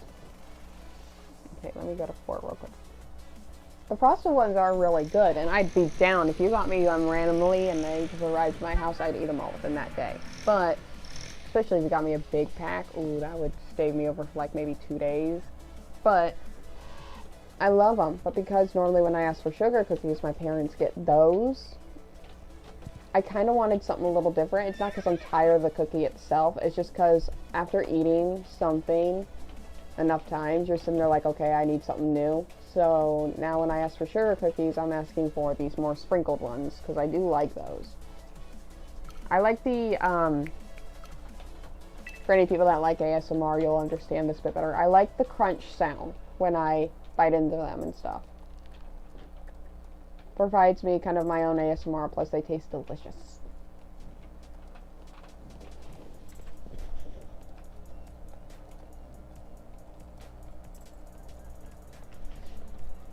One of these times, I've thought about it, and this is not specifically sugar cookies, but I've thought about actually getting stuff like Oreos and Chips Ahoy and getting all kinds of flavors. So that me and my fiance, we could do kind of like a taste test or a rating thing, and I've been wanting to do that for the longest time, but one, I need a camera, and two, I need my fiance, and three, we need the money to get the cookies. I'm not a big fan of crunchy cookies, like really, like the Chips Ahoy. Whenever we get Chips Ahoy, I like the, it's not called soft. I don't think it's called soft cookie. Or no, maybe it is called soft cookie. I like the non-crunchy Chips Ahoy. The only thing is I can have like 20 Chips Ahoy regular crunchy cookies, and I'll feel just fine. I have 20 of the chewy ones. Yeah, I think they're called chewy. Chewy Chips Ahoy, and for some weird reason, they're really good, but for some weird reason, after having a certain amount, it starts to give me a bit of a stomach ache, so I have to force myself to stop. So I can only eat up to like maybe 5 of those cookies at once, then take a break, so. But yeah, I do like more soft cookies. I don't know why. But I just like the softer cookies. And the sprinkle cookies that I'm talking about, they're not like super crunchy like Chips Ahoy. They're a good in-between on like those soft cookies with the frosting. Just image those, just a tiny bit more crunchier. They're soft, but they also have a lot more of a grainy crunch to them because of the sprinkles and also the type of cookie it is. So it's not a completely crunchy cookie, but it does have a little bit of a crunch to it. Alright. We are going to be going to Moreland. I would go do the pony race if I had a pony, but I don't. Let's look at that. Moreland. Crunchy fries. The crunchy fries are really good. Not like... Okay, I have to specify here. I do like crunchy fries, but not like to the point where they're a brown or like a burnt. No crispy fries is what I'm saying. I don't like crispy fries because those are, normally the ends are crispy sometimes of fries, so I'll bite the whole fry except for the end, and then I'll put the end, like here's a good example. McDonald's fries. I'll bite McDonald's fries and I'll leave the crunchy end off and I'll put it back in the box. Because, well, me and my family, we all have our own fries boxes. So, that's what I do, and then I'll give like the ends to the dogs or something. The ferrets wish they could get some, but if you weren't solely carnivores, I would. Potatoes are really bad for them, so no.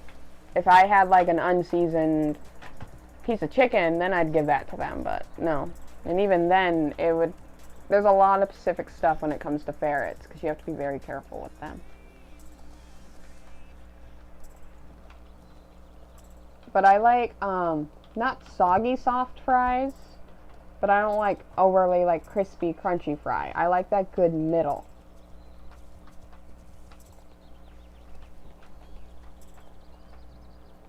And I think that's mainly due to, because it's not a teeth thing. My teeth are kind of screwed up right now. But it's not a teeth thing. It's not because my teeth are bad, because now, yes, that is one of the many reasons why. But the crunchy end of the fry and me leaving it in the thing. Oh, I'm going this way. I'm talking, so I'm getting sidetracked. Crunchy end of the fry was a thing for me for the longest time. And, I actually, think it's more of towards my autism. I don't like the feeling and I don't like eating. For some weird reason, I just can't get myself sometimes to eat the crunchy bit of the fry. And it's weird, because it's not like I hate it. It's not because, like, it causes me pain, or I don't like the taste of it. I don't prefer crunchy fries, but if I have to, I'll eat them, so to speak. But for some reason, I just can't get myself to eat it. It's like, it looks like I'm literally a picky eater, but I'm not.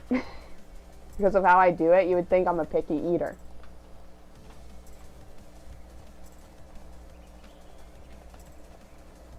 I think it has something to do with, like, my sensory or something.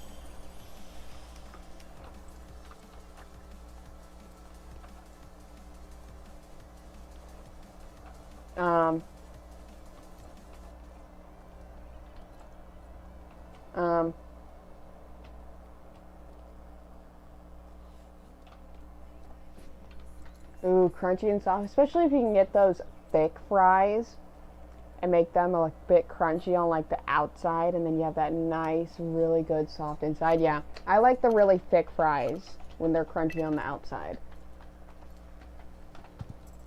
Those are really good.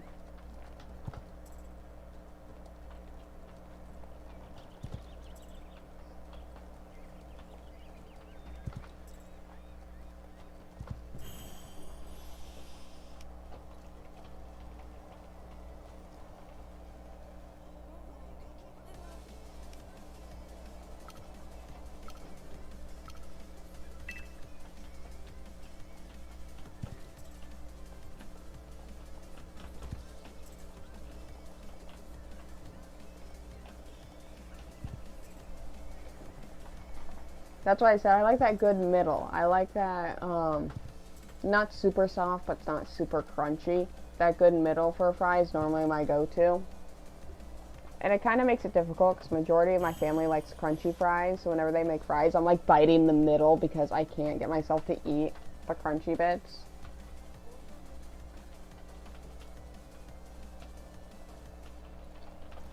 Okay, are you up over off to the side? It looks like you might be.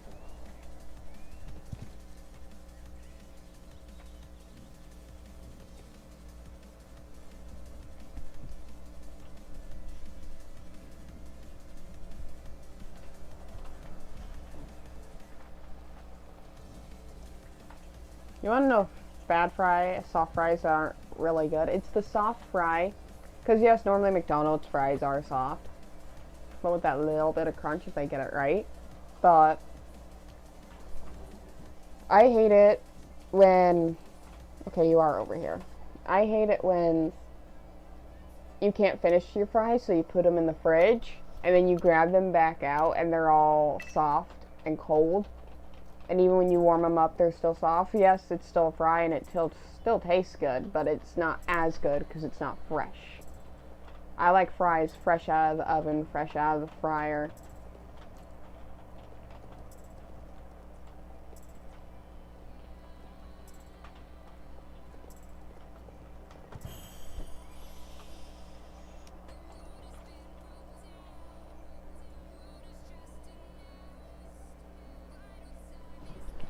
Well, when I live in a family that's not super rich, so we save as much of the food as we can.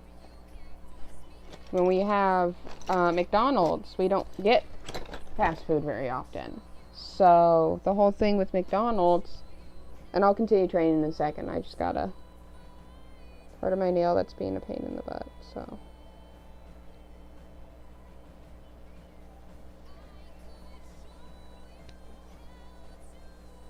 But,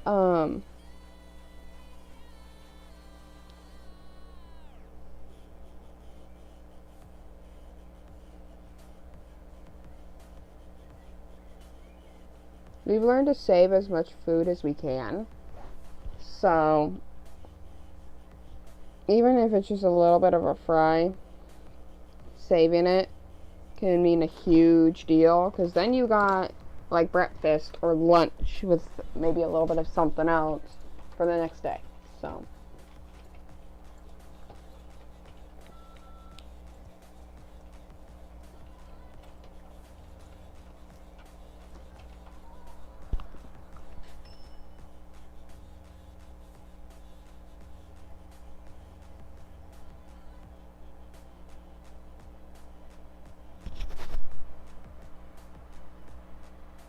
I just noticed that this horse has that trimmed mane right here, so that the bridle can go there. This is an actual thing, because Jasper has it at my horse riding and some of the other horses. It actually makes it a lot more comfortable on the horse when you go to put the bridle on. So that back part that goes behind their ear sometimes can get caught in the hair if you leave it long. So people trim it, especially Western riders, because it makes it more comfortable for the horse.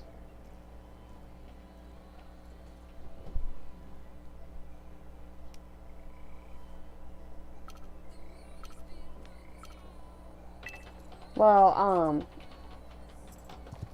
with me, I like the leftovers because it's food. Food is food. When you're a person that's broke and you live in a family that is just barely surviving off of what they have, like, I'm lucky to have internet and stuff right now and be able to do this stream for you guys, but when it comes to living in a broke family that doesn't have money to, like, go out to restaurants or constantly purchase fast food or even barely afford money to have, like, a ton of snacks, we literally sit there and go, yes, it's not the best, yes, it's not the yummiest food, but I can eat it, I can digest it, food is food. So it's not like I'm going to throw it up. If I'm not going to throw it up later, and if it's not bad, it's food, and I'm eating it.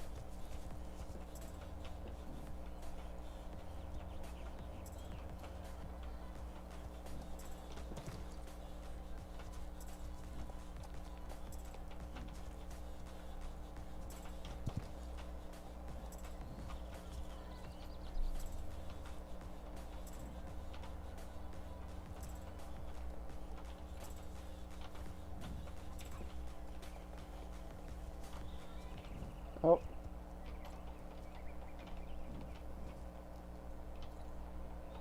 Yeah.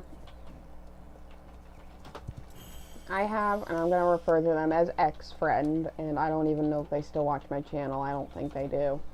I think I made it to where they can't watch my channel, so I'm not going to say names, but this friend of mine, I did date him for a short bit, and he was literally a twig. And I think that was because and it wasn't because he was a picky eater, he just didn't really eat. And to anybody that, just real quick, a motivational little speech here. Don't feel like you're fat and you need to stop eating. Don't feel like you're skinny and you need to eat more. If you're hungry and your body's, like, actually telling you you're physically hungry, because there's a difference between bored hungry and actually hungry. And sometimes being bored hungry is okay as long as you're not overeating. But if you're actually hungry, go eat. Don't worry about what other people say about you, because it doesn't matter. It just doesn't matter. Why should you care about them where they're not even going to care whether or not you die tomorrow, because they barely fucking know you? Would you care if they died? No. So why do you care whether or not what they think about you? And I know that's harsh, but that's the truth. They don't know you. They might walk by you and say, God, that person looks fat. But they're probably going to forget that they said that in, like, the next 5 minutes.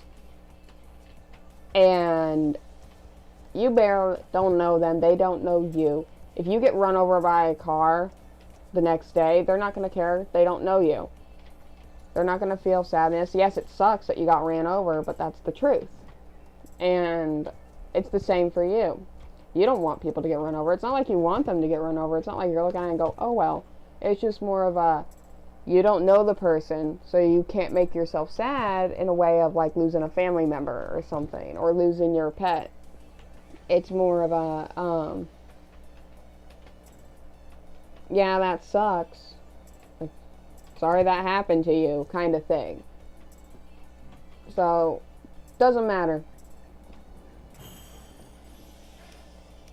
You're not a waste of space and breath. They're not a waste of space and breath, believe it or not.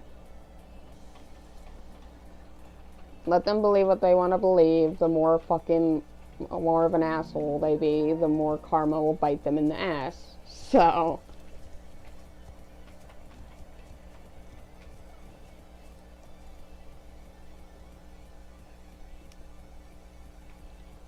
But I used to be a really picky eater.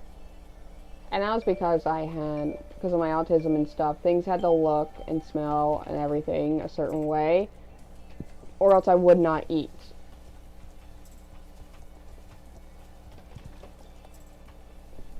And it was literally not one of those me throwing a fit as a kid. It was if this doesn't look good to me, or it's like bugs my, like, it's hard to explain, but it's one of those, God, this looks weird. It looks weird, but could taste like amazing. Now, I look at a new piece of food and I'm sitting there like, yeah, it looks weird, it smells a bit funky. And I'll go to try it and it tastes amazing. So I will literally get that same food sometimes and eat it. Yes, the smell is a bit off, but I know it tastes good, so I'm able to force myself through it. Back then, I was not able to. Like, if it smelled a little bit bad or looked gross or anything like that, which can normally be summed up to a kid being a kid. But, what's a good one that I can put out there? I want to say broccoli, but broccoli is not a good one to put out there because I love broccoli, especially freshly made, warm broccoli. Ooh, that shit's up.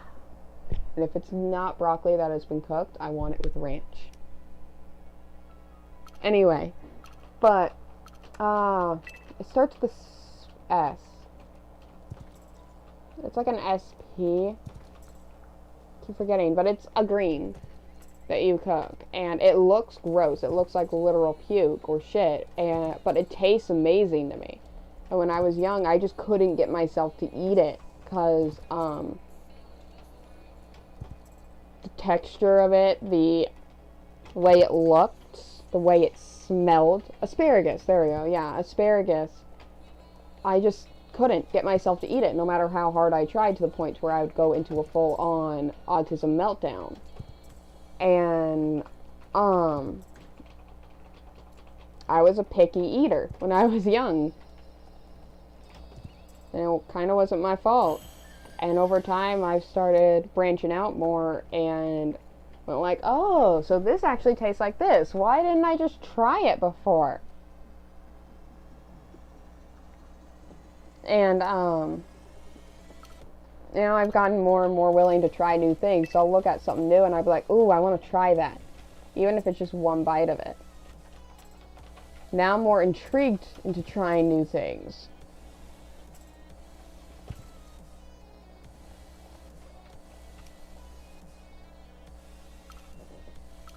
Start counting calories, and I was so glad when he finally started. Yeah, okay, so real quick, when it comes to diets, it does not matter how much food you eat, how little, how much, how the amount you eat. What matters is, one, the calories, but you have to keep track of what you're putting in your body, not how much you're putting in your body, what you're putting in your body.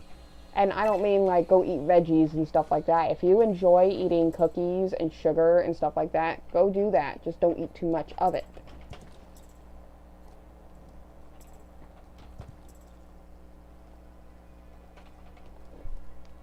You could still eat sugar cookies. You can be a person and grab a big huge batch of sugar cookies and eat that whole thing of sugar cookies, as long as you go and burn off the calories afterwards. And you don't need to go and full-on exercise, like go for a run or go to the gym to burn off those calories. There are other ways you can burn off the calories. And like, I'm a person that I'm not big into going out. Like, I would love to be able to be one of those people to go out and go walk my dog and get exercise, or go to the gym and not get super bad social anxiety and shit like that. Oh, that was way too wide. But I tried it, and yes, though I love the working out aspect of it, I just can't get myself to actually go out there and do it. So instead, for burning calories, I will, one, ride horses, and two, I'll literally just do stretches. That's literally what I do. I'll just get up and do stretches for a few minutes. It's not much, but it's just enough to do so. And I'm planning in the future that when I get older, I can go and go on walks with my fiance until I feel comfortable enough to walk alone. And I also, I'm going to be literally, okay, my horse needs to get this fucking race. These checkpoints need to fucking recognize, because I don't know how many times I've done it now. But,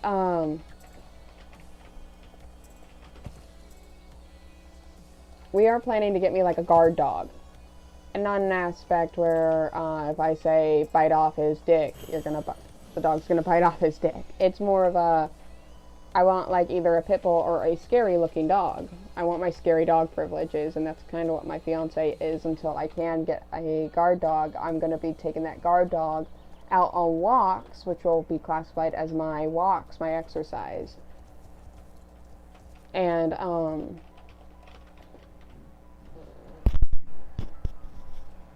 that will make me a lot more comfortable, because after living in Albuquerque, New Mexico, I've been a lot more careful, and I don't have street smarts, but I'm a lot more wary of my surroundings, or aware of my surroundings, so it's, I'm sitting there walking around, I'm like, I don't want to get nabbed. I probably look like a fucking easy as shit woman to nab off the streets right now. So, it allows me to have comfort and stuff when I actually have protection. Or else I would go out for walks with the dogs with my family right now. But one, we have a puppy that doesn't know the difference between pulling. We've tried a harness, got screwed over by my dad and brother not using it properly. And a little bit of me too, because I didn't quite know the harness that well. We tried a head harness, and the head harness was only supposed to be used for walking, not for taking the dog outside, and it ended up being used to take the dog outside. And of course, when you're a dog, you're not going to want to be yanked on the face while you're trying to take a poop, so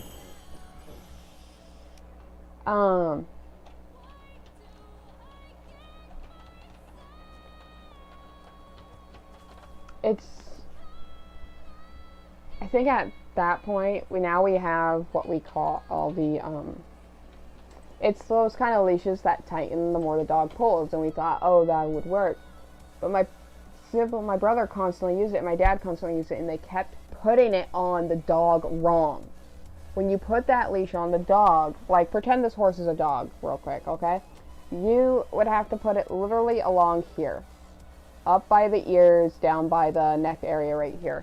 And why? Because you have easier control of the head, and it teaches the dog more pressure and makes it to where the dog's a lot less likely to pull.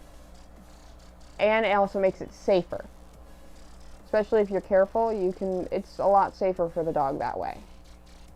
But my brother and my dad would just throw it on the dog like right here or over here, and it wouldn't really help because it wasn't where it was supposed to be. And they did that a lot just to take her out, while I'm sitting here actually putting it on properly every single time I take her out. To the point where this leash is just worn to the point where it doesn't even really help her anymore. But like if you put it in the middle of the neck and you go to pull on the dog, you're risking crushing their windpipe a lot more there. And you're also risking a lot of injury to their neck. So you're just better off and safer with right here. So, and we mainly did it because she pulled, so we were trying to get her to stop pulling so goddamn much. Well, because my brother and father got lazy, she figured out how to pull on that leash now. She doesn't really pull with me. Now once it starts getting worn out and this is what I mean by getting worn out. The thing that normally keeps it, we're going to manner, that keeps it by her neck, over time, and the more she pulls, it loosens, which is fucking weird, but Laylee knows how to loosen that. So she'll start loosening it, and it'll start falling a little bit more down on her neck, so I have less control, and that's when she'll start pulling. And that dog can freaking pull, because she has that pit bull in her, and I'm lucky enough that I can actually control her to a certain extent, but, if that dog honestly wanted to, she could drag me across the fucking street very easily. And I'm trying to prevent that, but when you put one training tactic in place and then none of the rest of the people follow it because they look at you like you're fucking crazy, it's difficult. It's really difficult.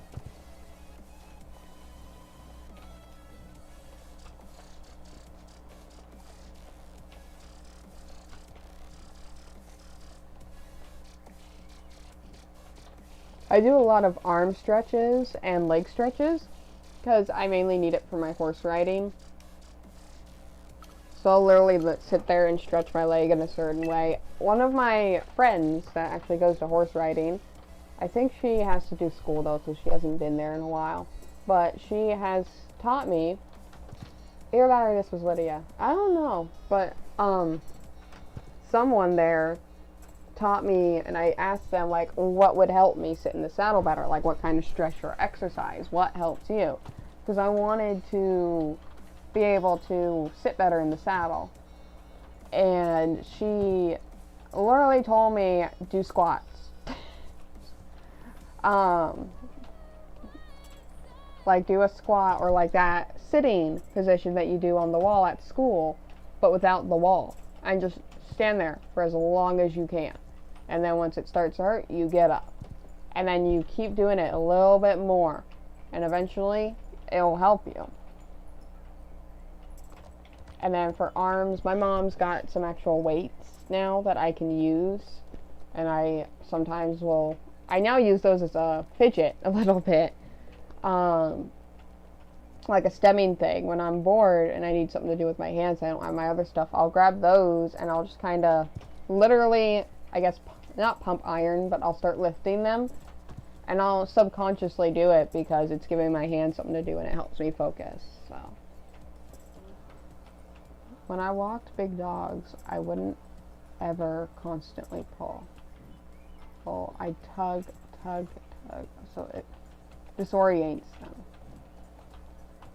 See, that's what you're supposed to do. You're not supposed to be fucking yanking these dogs. You're supposed to be literally like giving them little tugs. Enough of a tug to kind of like move their head and be like, hey, no, don't do that. And eventually they'll just lose track of what they were planning to do. But if you're full on tugging on this dog, you're risking injury. Or yanking on the dog, and that's kind of what my dad and my brother do. And like I can walk Chloe. Chloe used to be a service dog, and now she's really retired. She's like 14, 15 years old, and still doesn't look like she's gonna be passing away anytime soon. But she literally is trained to walk alongside you, and the only time she doesn't walk alongside you and she walks kind of ahead of you is if she's in the harness and she's offering you support.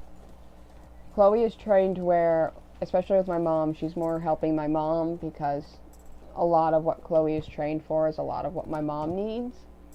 But Chloe had a little harness thing or a handle on her vest that mom could hang on to. Once mom grabs that handle, that's where Chloe kind of goes ahead, and she doesn't do a pull. She doesn't like full on pull you, but Chloe kind of tugs on you a little bit. It's more of a way to help you stay up.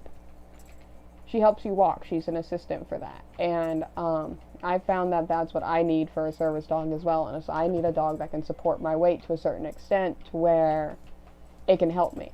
I need a dog that I can literally put my hands on and lean on or up against, so that way, just for like a minute or two, so that way I can regain. I also need a dog that can do pressure, deep pressure, for my autism and anxiety. I need one that will alert if my leg locks up, if it's like in the middle of winter, if it locks up.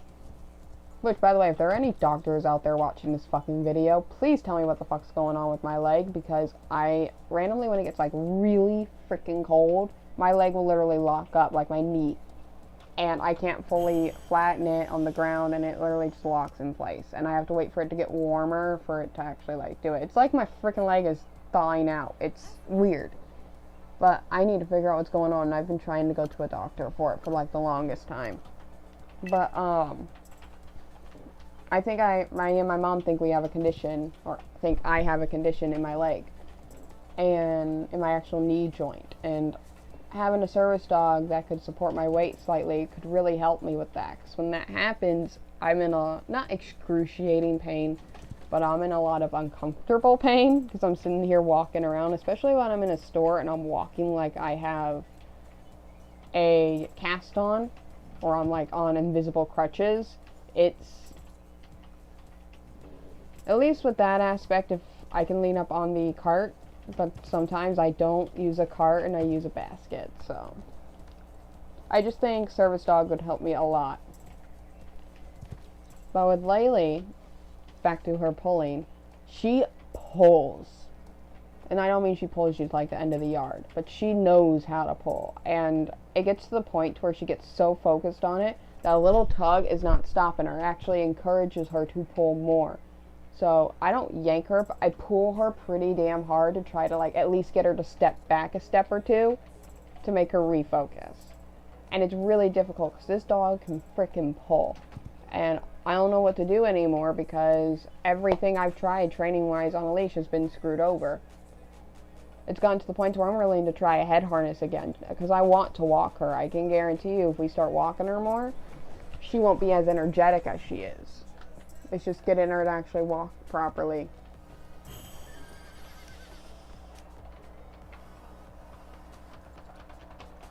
Yeah, it's difficult for me right now. Okay, we're gonna be going to do here. Doesn't look like we have the garden race, so we're heading to Riding Hall. After Riding Hall, we're gonna head to Starshine.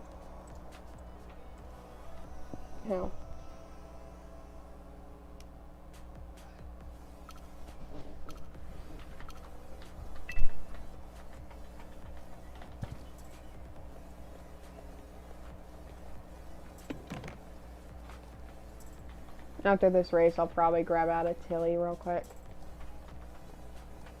Okay, so I think my first break will probably be when my parents get home, depending on how long they take. But if they get home anytime between like the next hour, hour and a half, that's when I'm going to take the break. So I'm going to be going to go help them bring groceries in. And I'm also going to be probably finding something to eat at that time. If they don't get back in the next hour and a half or hour, I'm going to probably around 12:30 go take a break for like 15 minutes, grab something to eat, and come back. I'm going to try to finish this account before I get off though, or before I swap. Before I need to take a break. God. Ugh. Feels like I have a speech impediment, like a major one, because I can't really speak straight. Haven't talked this much in a long time. Alright.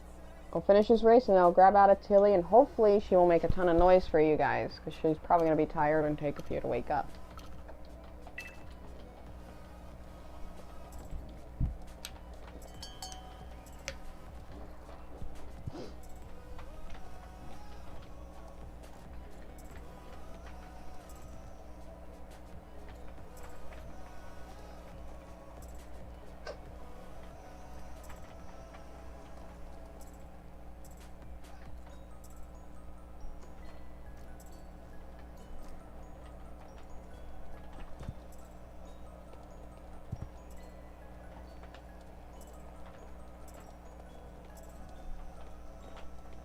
You're making me speechless, albino. How dare you?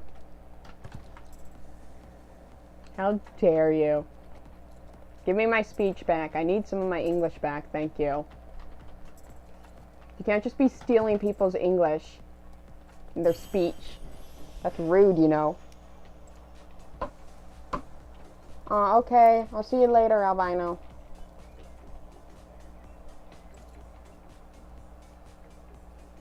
Okay, let me see if I can get Tilly.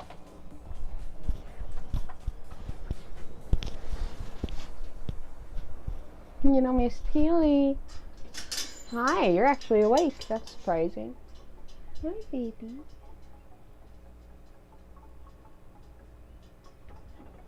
Come here.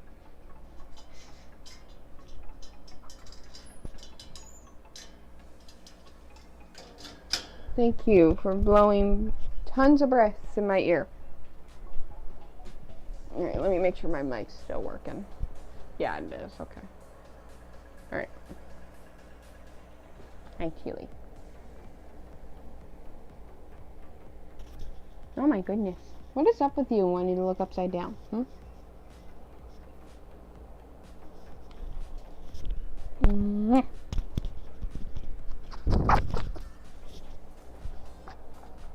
I don't know if you guys can hear her. She's making little sounds. She's not fully awake yet.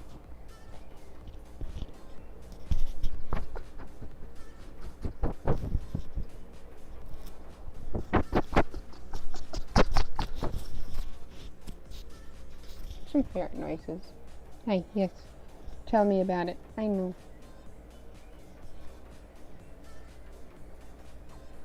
No, I can't really race or anything with her, holding her, because she is so movie.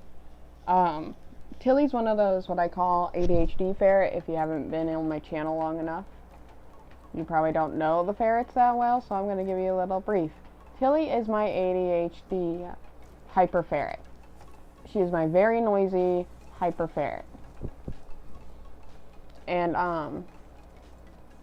when I hold her, I can't like set her in my lap and expect her to fall asleep all the time like Nima. It's one of those, if I hold her, I have to be holding her and keeping an eye on her, because she knows how to use her nails, even though I clip the heck out of them. And she also knows how to escape and stuff. She's like freaking annoying sometimes. Hi, oh my goodness. She's a cute and I love her. She's such a pain in the ass. I'm gonna see if I can do this race with her, holding her for a few.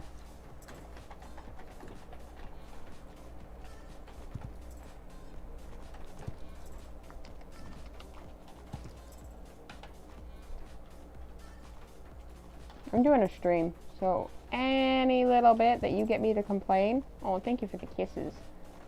Any little bit of craziness that you show, they can hear. Just wait until they can see you one of these days, so they can see how much of a pain in the butt you really are.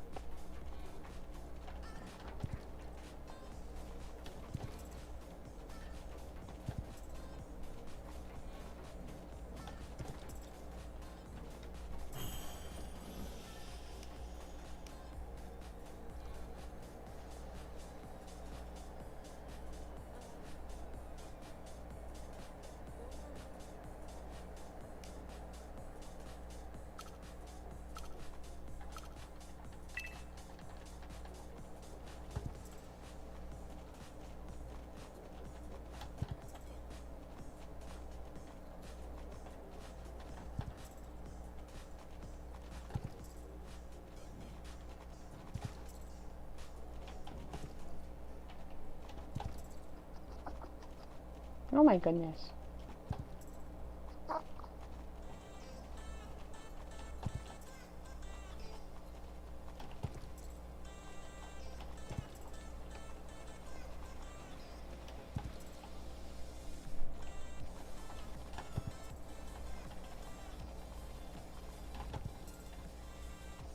Trying to do these races with a ferret in my hand.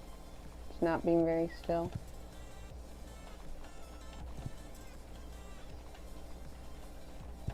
I would put her in my lap, but that's when the craziness would really ensue. Yep, there she goes. Nope.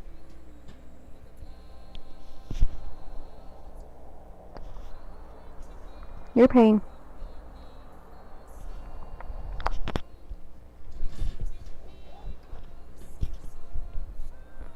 No. No.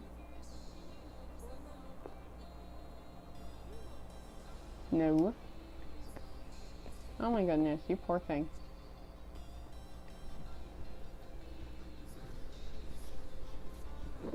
You poor thing.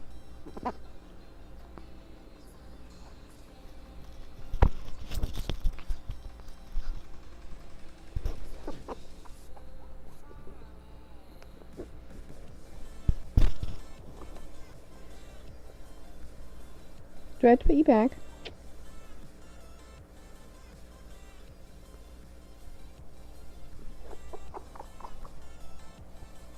You make this a lot more difficult. I hope you know that.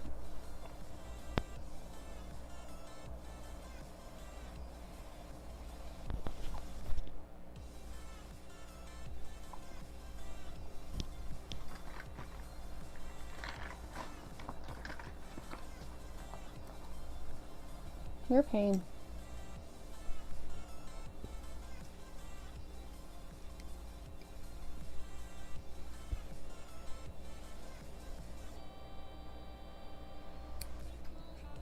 Currently trying to clip her nails real quick while she's a bit mellowed out.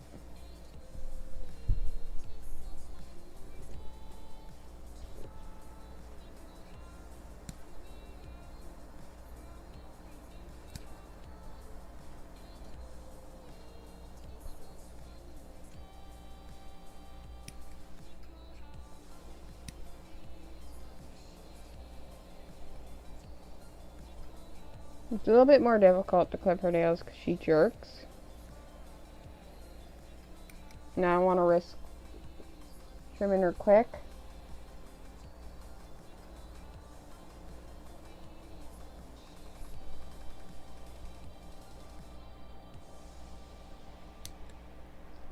There we go.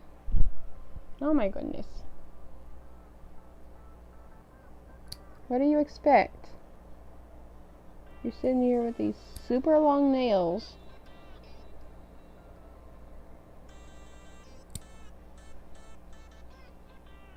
Calling the heck out of me, and you're expecting me not to clip them?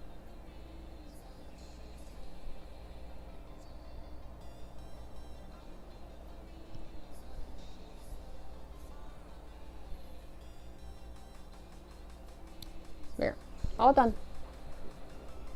You're around at me now. And all red-eyed.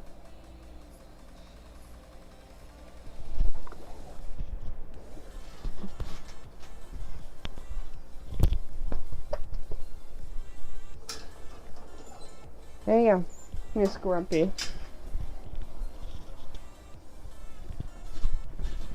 Okay, she's most likely gonna go eat. But I got to trim her nails. Drew fit during it, but I got to trim her nails. Alright, give me a second, we'll start up this race.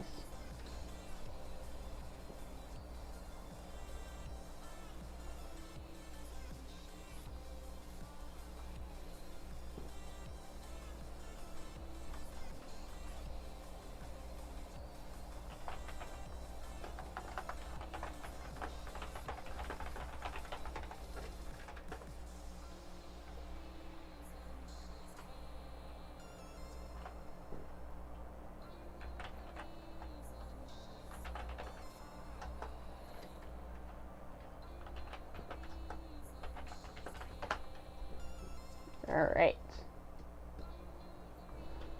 Let's get into the race. Oh look, there's that person on that Clydesdale again.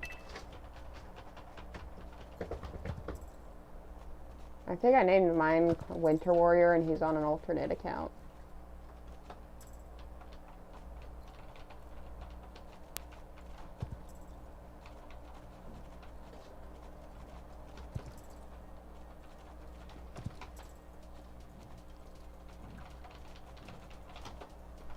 Oh, well, this is one of those races that I hate to get wrong.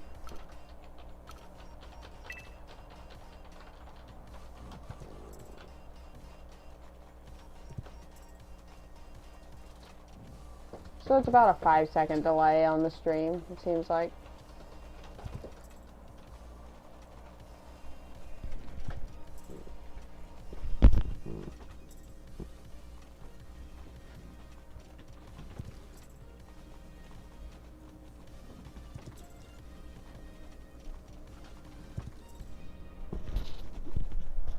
Oh, that's a sign. I was turning the whole time too, it's just my horse went nope. Nugget wanted to be a pain in the butt.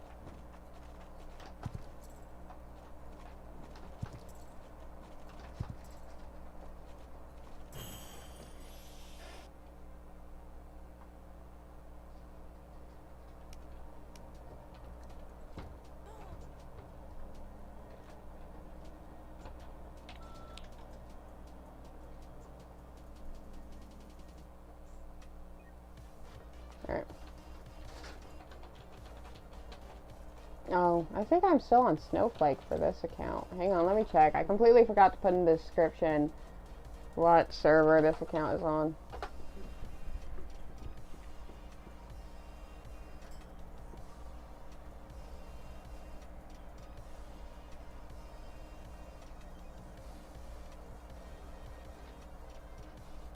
Yeah, this one's also on Snowflake.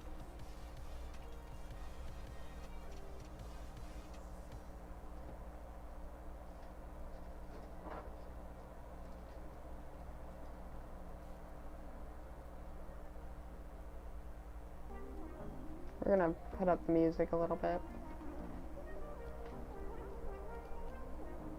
Alright, let's... Oop. There we go.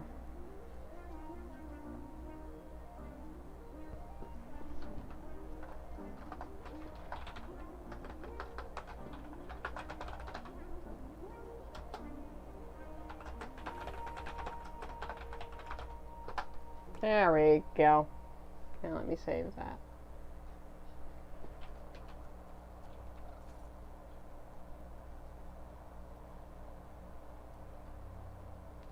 We're gonna do, I need to change some stuff up so I can see the chat and everything, so we're going to put this here. Full screen that.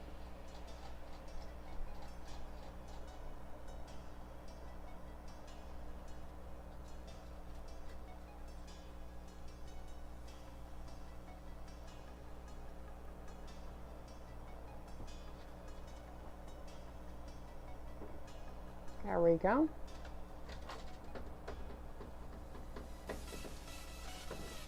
There we go. That's going to make it a lot easier to manage everything. Do we actually have a trailer? Oh my god, we do. Alright, let's use the trailer to Starshine.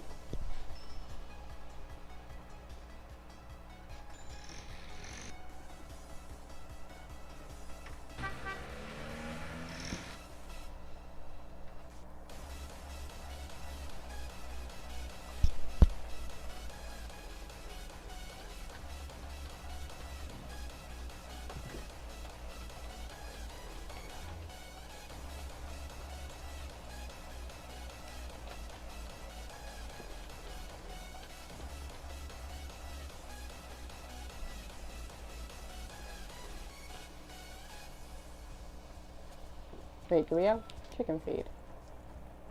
No, we don't. Okay, we need to get chicken feed.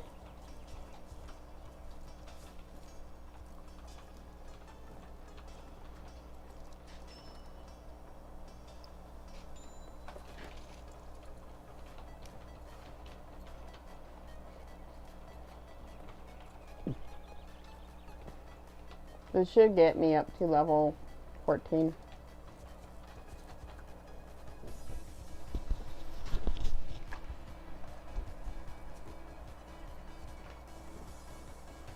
I'm keeping an eye on the ferrets. Okay.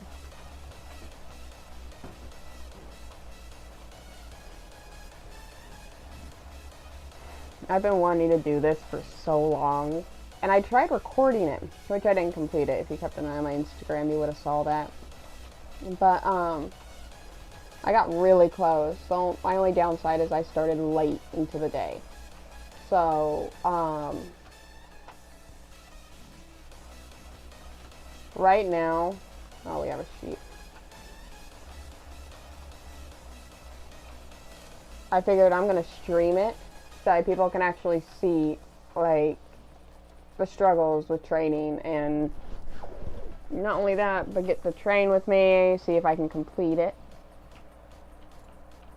Okay, we have a cow and a sheep.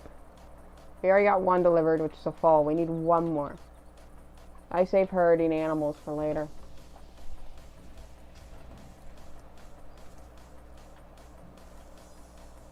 You want to know what would be a great thing you can do? Gift things to people on SSL. Like, let's say I grab this chamomile and I don't need it for anything, but my friend needs like one chamomile and can't find any.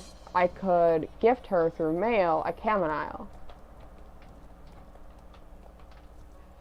And SSO could even limit it, like, because I know people are instantly going to think, oh, I could give star coins to people, or I can do this. What if they limit it to where you can't give people star coins or your chillings, but you can give them anything else?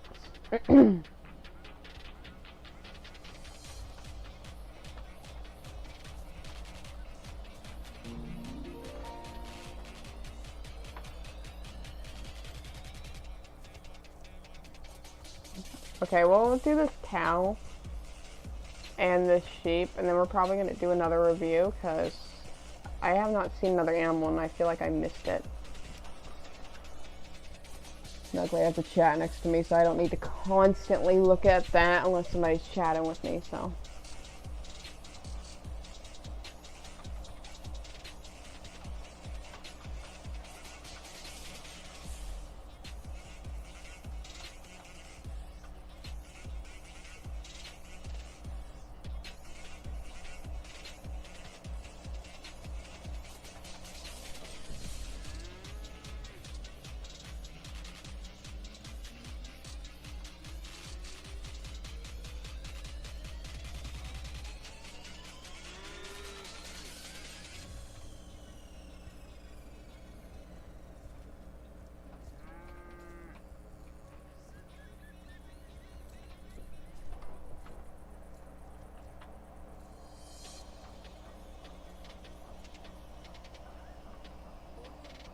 We'll go ahead and answer these two. Level 14. Do our little dance.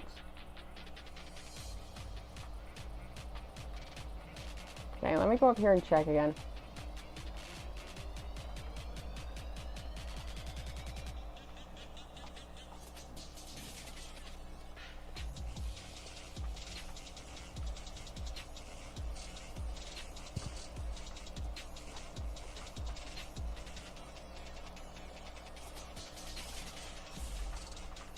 Nope.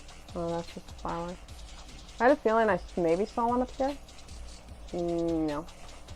So it must be like over by the ocean, or I didn't see it. Didn't look hard enough.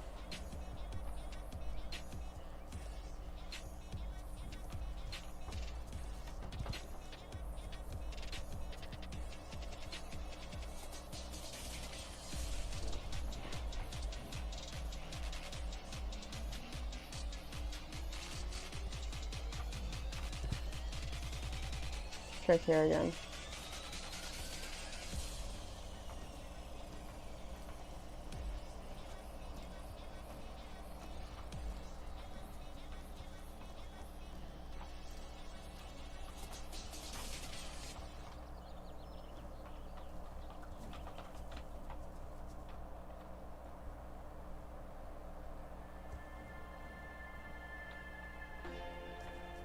There's our sheep.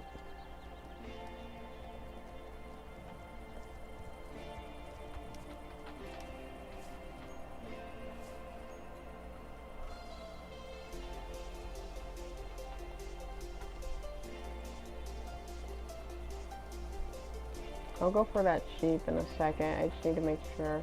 I know there's one more animal somewhere along here.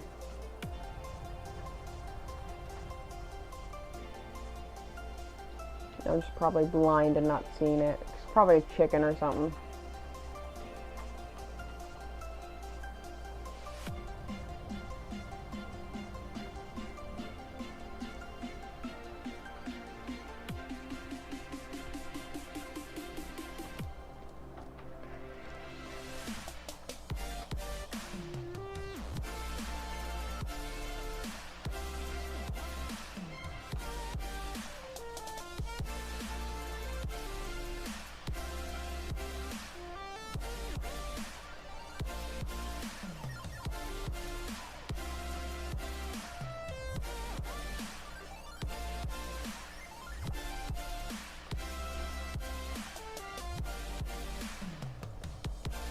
Where is this other animal?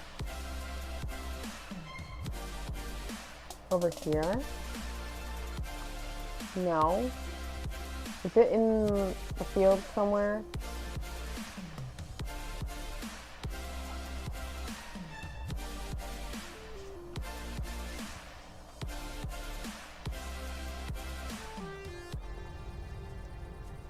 Well, we'll turn in the sheep and we'll probably like come back here, log back in later and do this.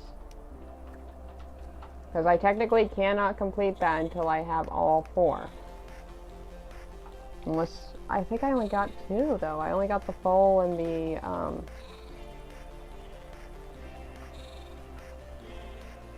cow. That was random.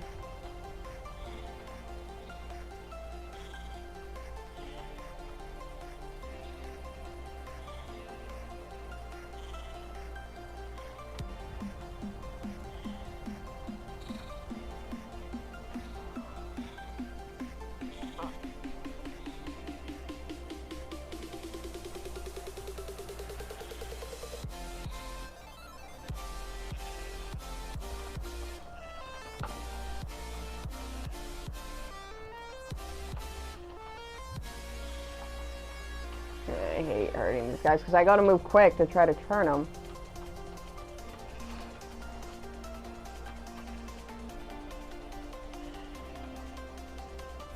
Alright.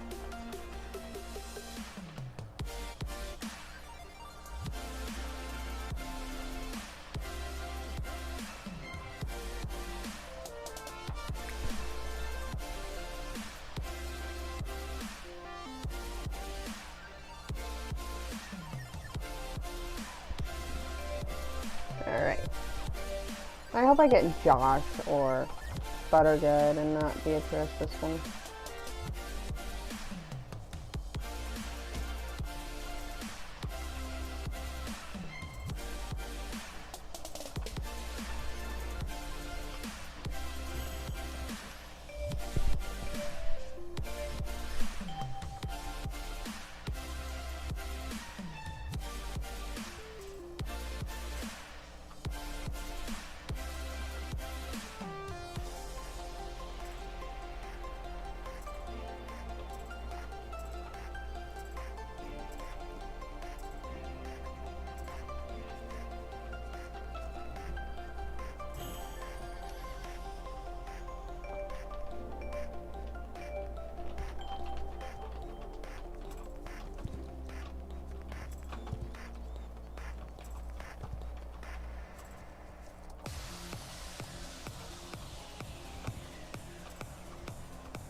Alright, so we do have a race at Meadow Lake to do. Doesn't look like we have the apocalypse race though.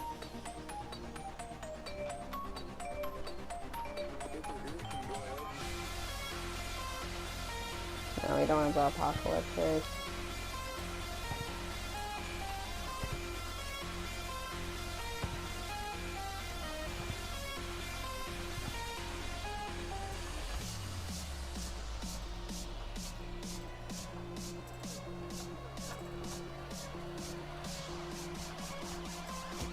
Well, tried to do it flawlessly.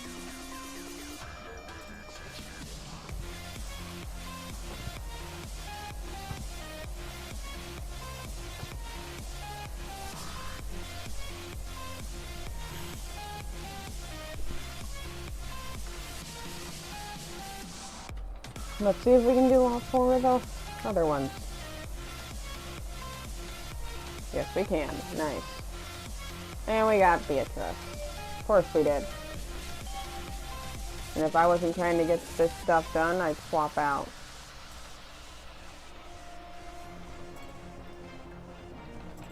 We technically have 4 more chances to get a Buttergood and a Josh, so.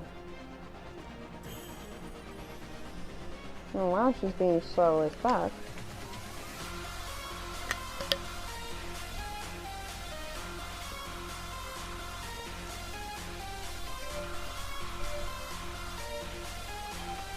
At least now if I knock them over, it's not going to be a big deal.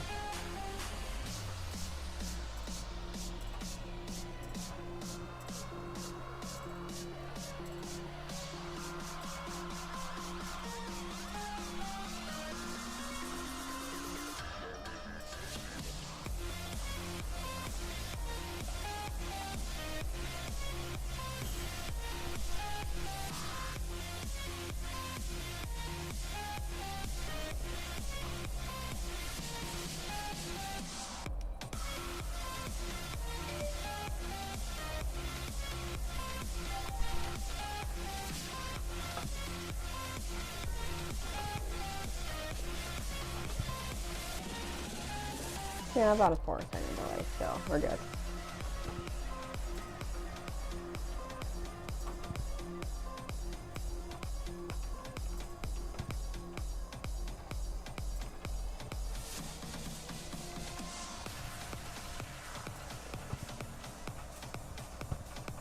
Definitely not gonna max nugget, but I will get nugget pretty close, so.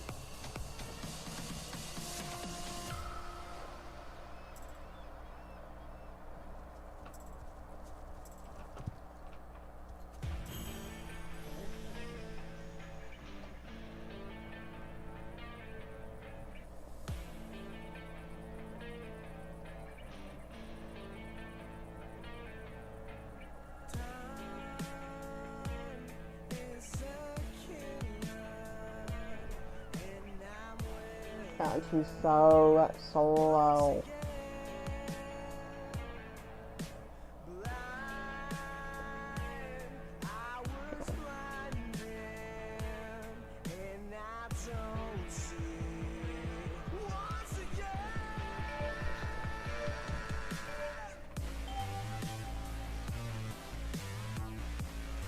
Okay, why are you only slow galloping?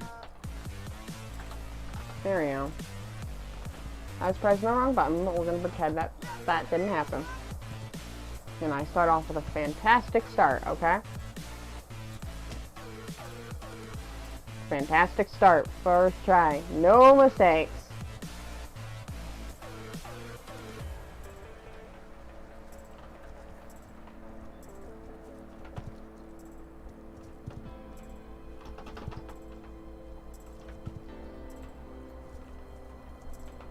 No mistakes.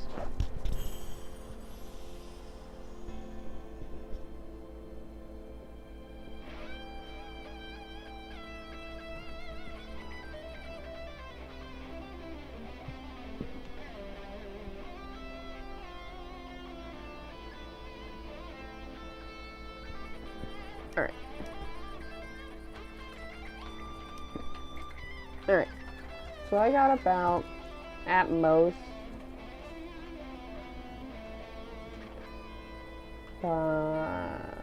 50 minutes? 55? 1, 2, 3, 4, 5, 6.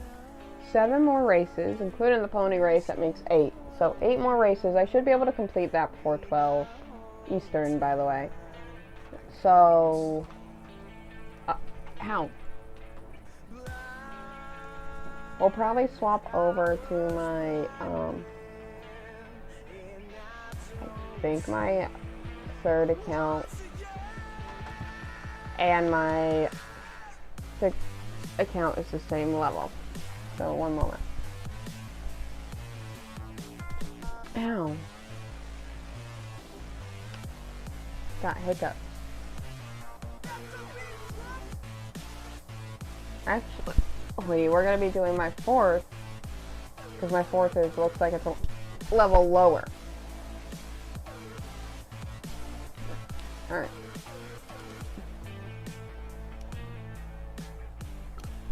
Or my 3rd, so.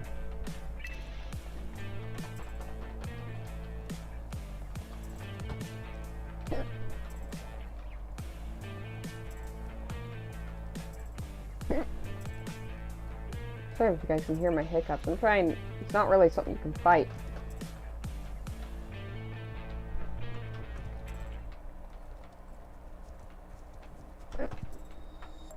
Done that before.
Sorry for the kind of quietness.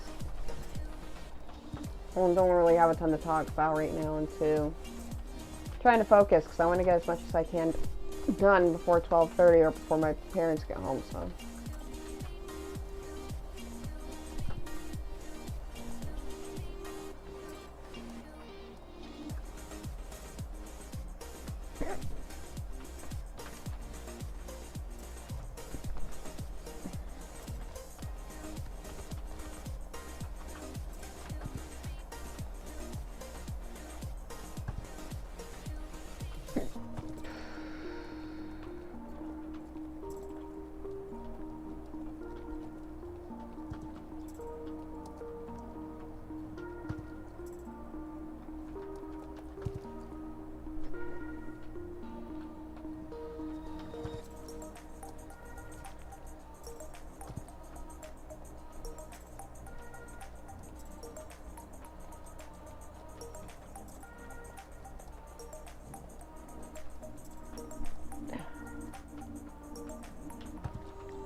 Okay, so run like the wind.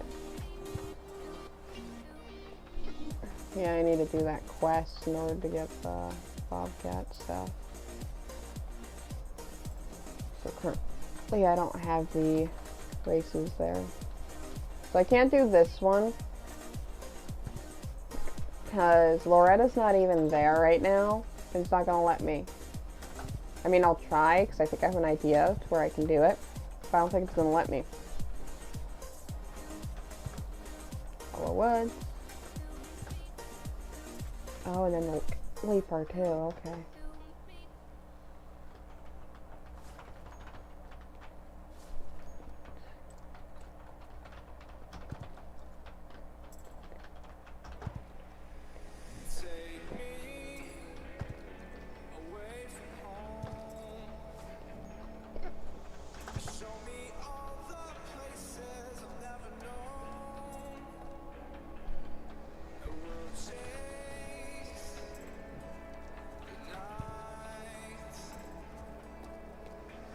With Joppy Diamond Forest, hopefully sorry, I'm hiccuping. Hopefully I said your name right. But hello. Nice of you to pop in.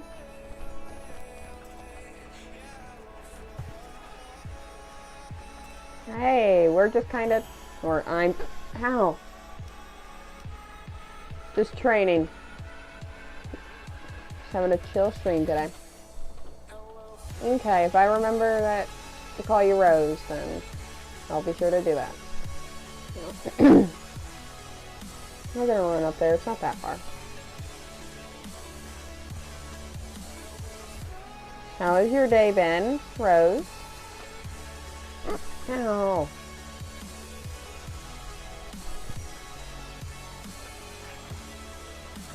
Anybody else get those painful hiccups?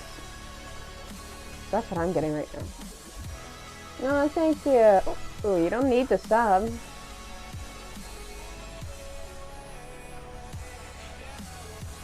But thank you, I appreciate it.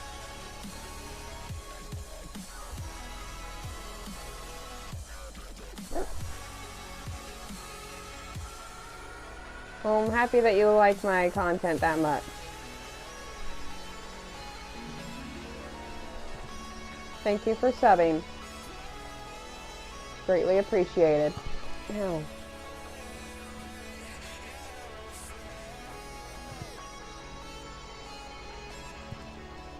Alright, and bye. Good luck on your homework.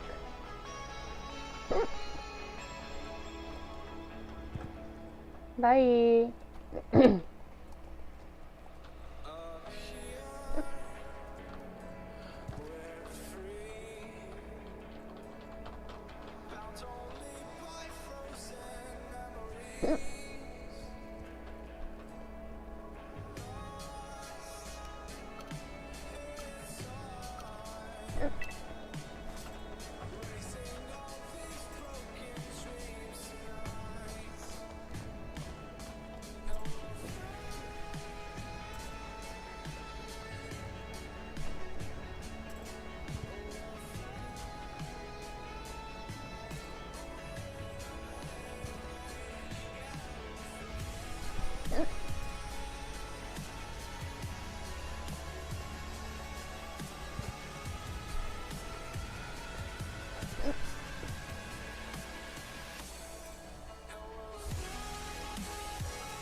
My reputation increased.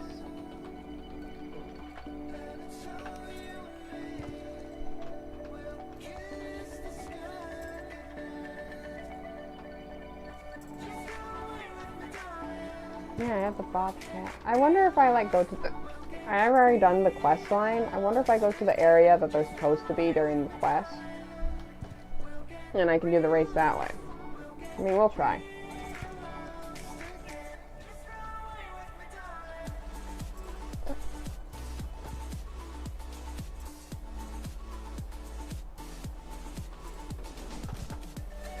My last stream, I did that quest line, so...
Okay, Valedale, then we'll try Moorland again.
currently like trying to multicast for like a second. That's why I'm a bit wonky with my turns and stuff.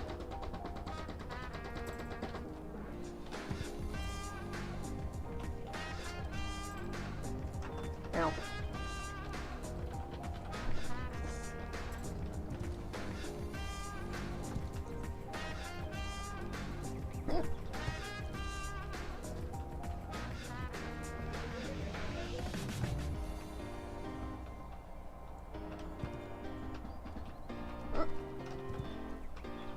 Did I miss one?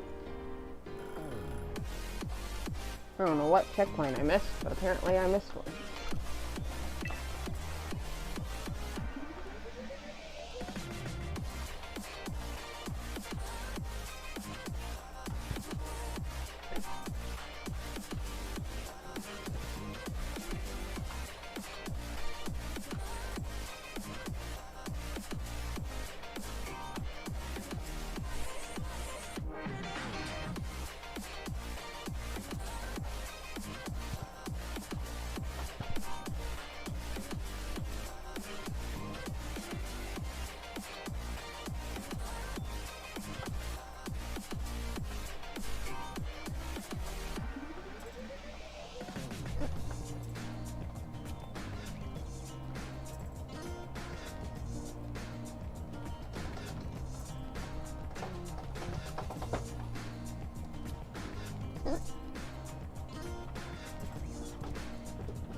Yeah, I tried to do a shortcut and Nugget's like, nope.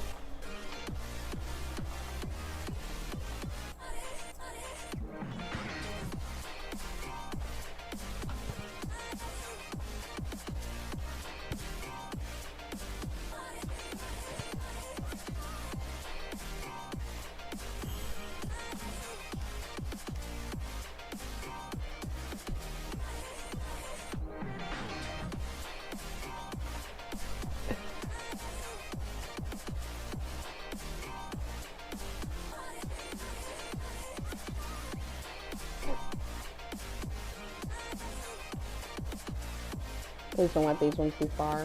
It looks like they're far. Too bad. Still a pretty good distance away though.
Ow.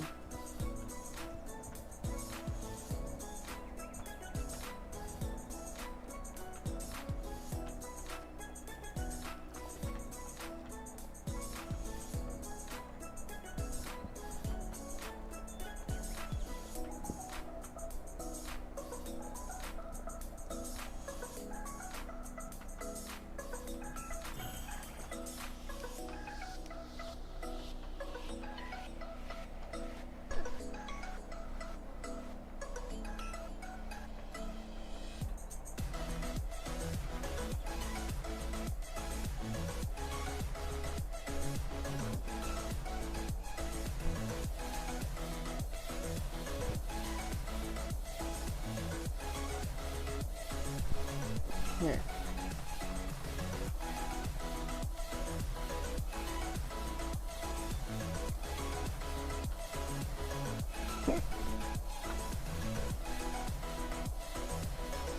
Okay, let's try to fix this. Then we have to keep in mind that we have to get back on and try to find an animal, so.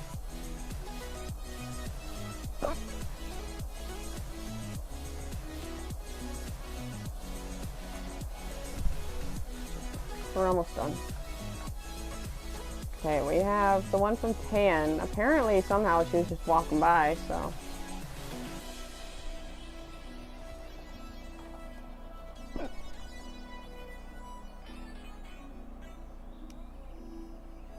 Okay.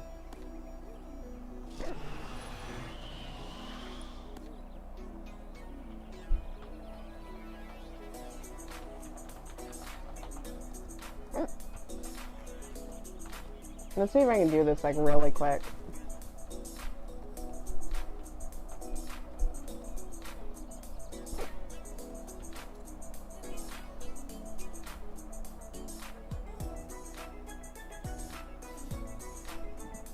Oh, look, Tan's back. Good. Got that XP.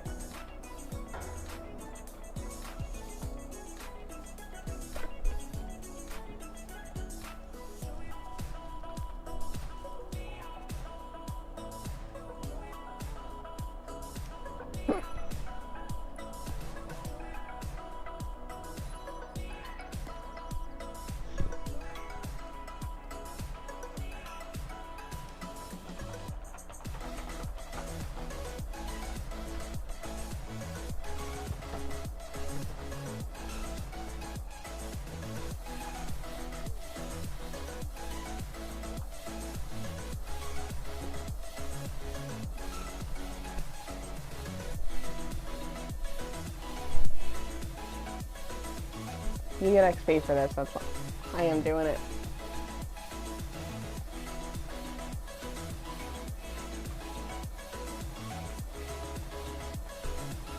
Oh, parents might be home. They'd have good timing, so I'm about to finish this training, so.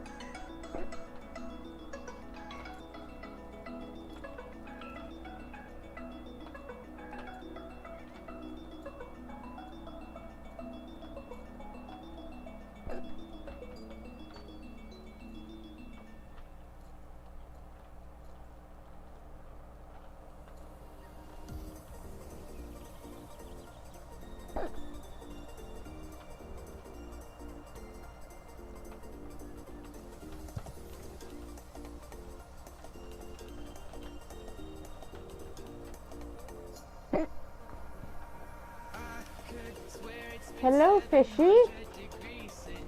Nice of you to join stream.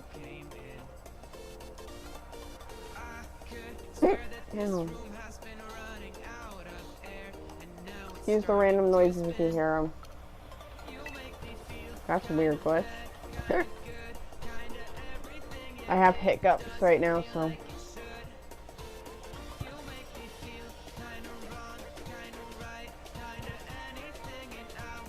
I'm not the only one seeing that glitch, right?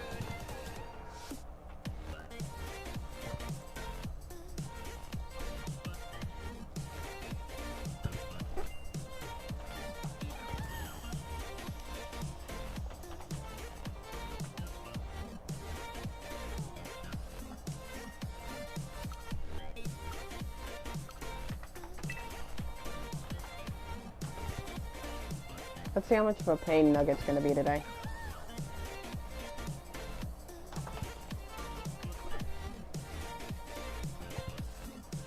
Ooh.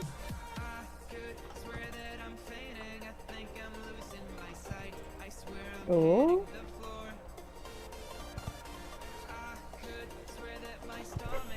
Okay. Guess not. Nugget must be happy about getting ready to finish.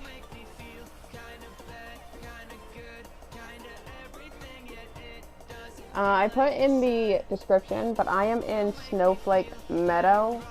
Here soon, though, I will be swapping accounts to the next one, so let me quickly check what that one is if you're planning on joining. I think that one is also Snowflake.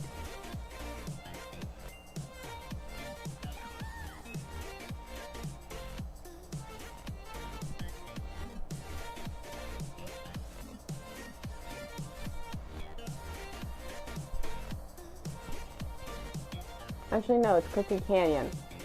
So, hello, Super Family Nilly, I think is how you pronounce it. Sorry if I butchered that at all.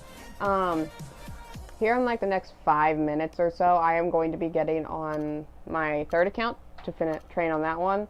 And that one's on Cookie Canyon. So if you plan on joining me, go to Cookie Canyon and wait for me there. My home stable. I will let you know what my home stable is in just a moment. Once again, multitasking. Do not text and do not text and drive a horse, people.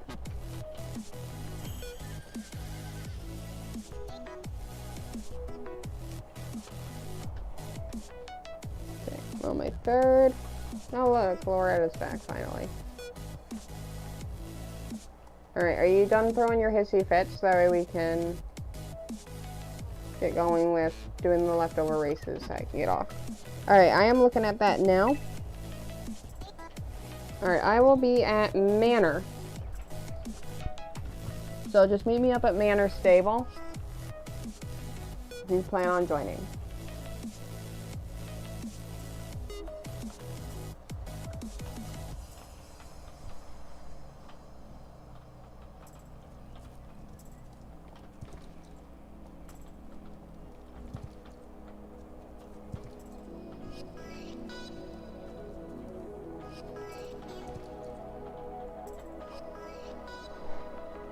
Already have a few shortcuts for here.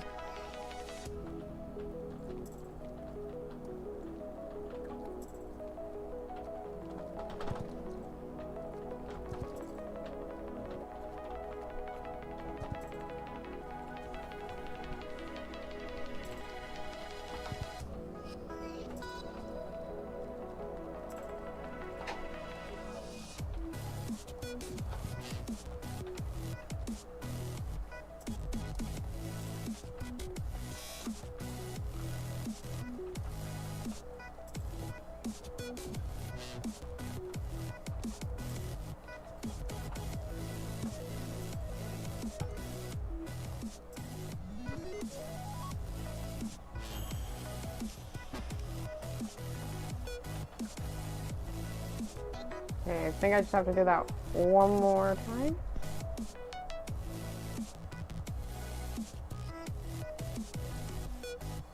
Well, I have the races from you, woman. I can do that catching up with you later.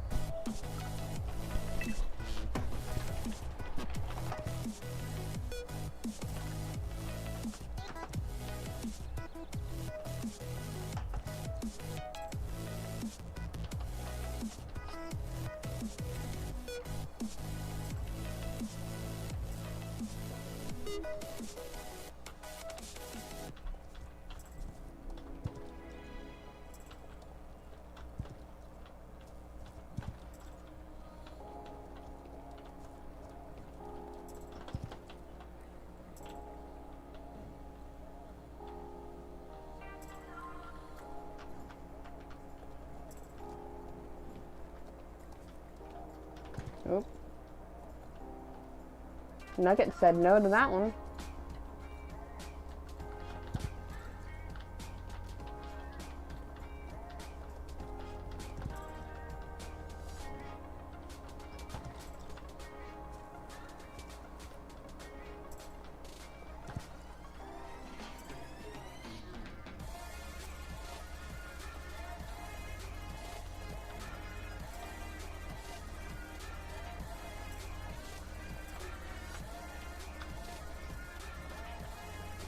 And I hate that glitch or bug. Sometimes it won't recognize me going to the checkpoint, so I have to go back around.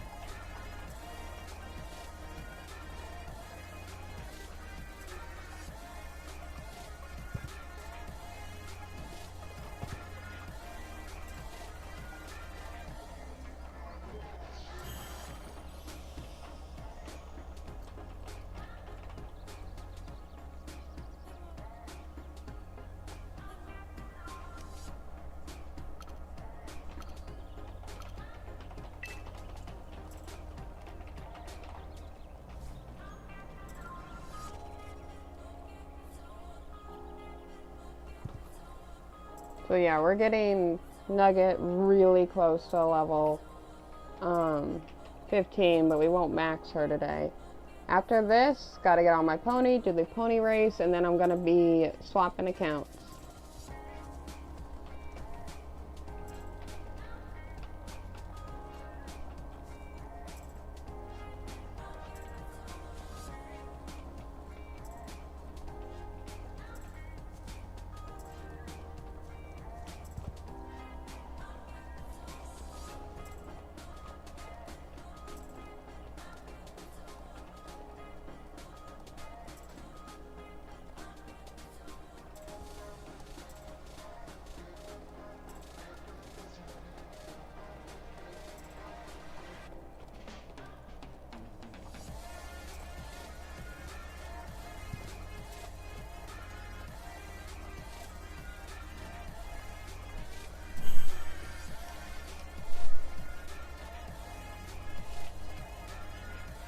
Alright, that's all done.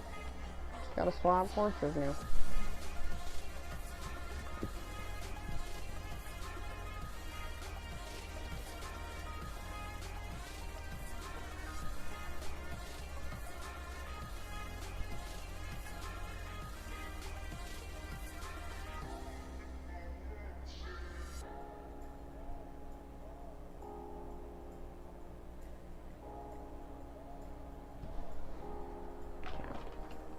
Oh, sinking into here.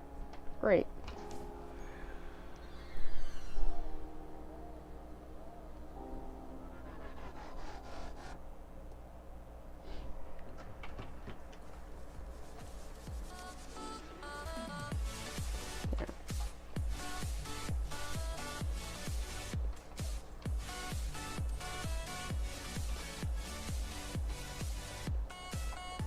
No, I forgot to put horseshoes on this whole time. Fun.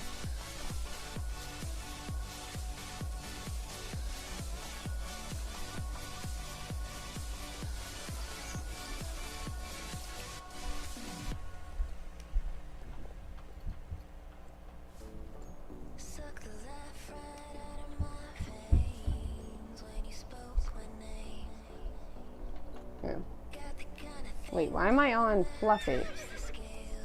Oops. I zoned out for a second. Get on the pony. I have a memory. Might as well use it. Okay, you're gonna hang out here.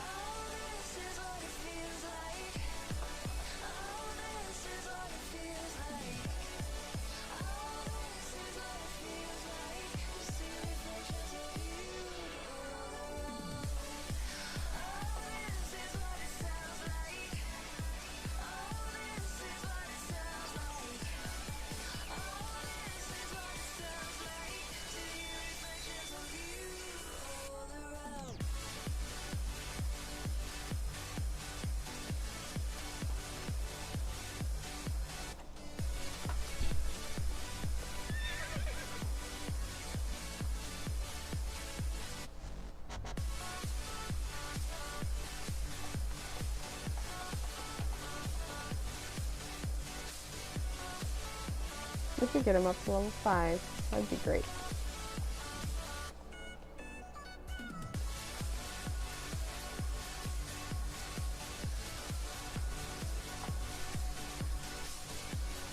Let's go to...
Oh, I guess you can't go this way. Oh well.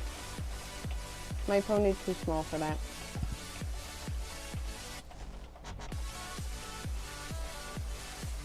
Intended for it to be 5 minutes, ended up actually being 10. Okay. Well, good thing only about a minute or two more before I swap. Alright.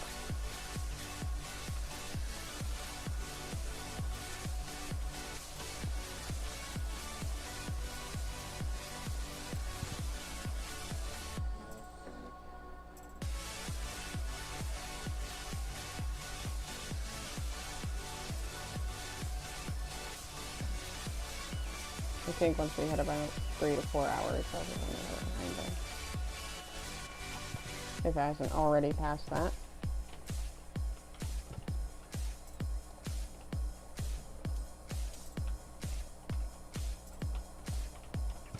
I tried to collect the flower. I had a second. I was spamming E. I guess it just didn't work.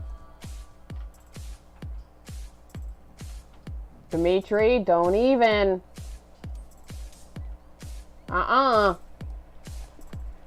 Don't. Act all cute all you want. You're still doing something you're not supposed to.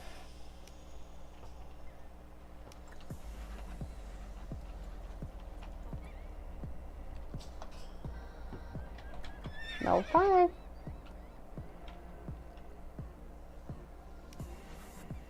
Oh, I forgot to give Nugget for leveling to 14 tree. I'll do that when I get on later. Alright. So you're gonna see a black screen just for a second.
Alright.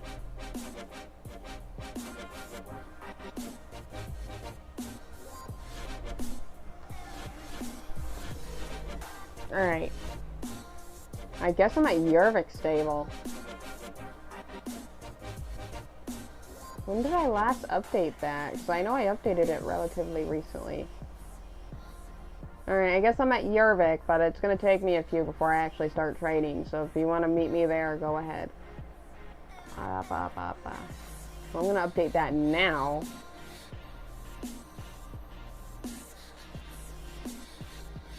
So I'm no longer at Manor. Apparently, I'm at Yervik.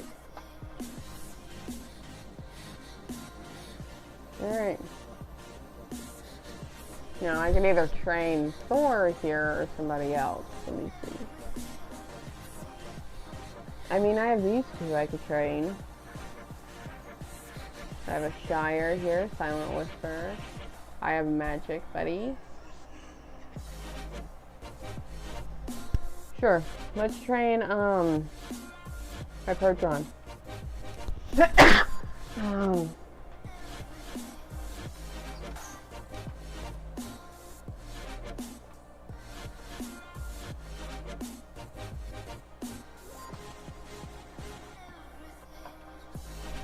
Here.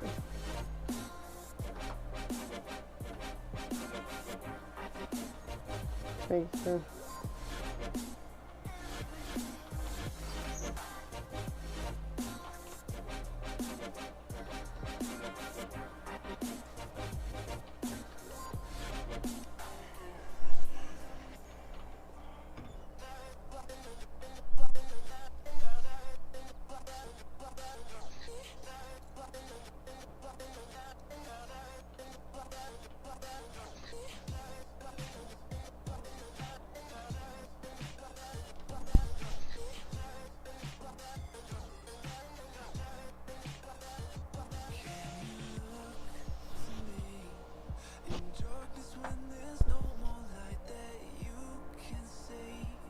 I think I'm good.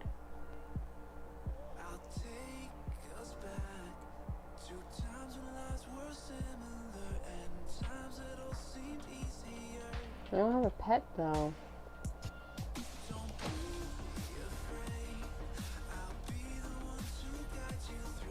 There you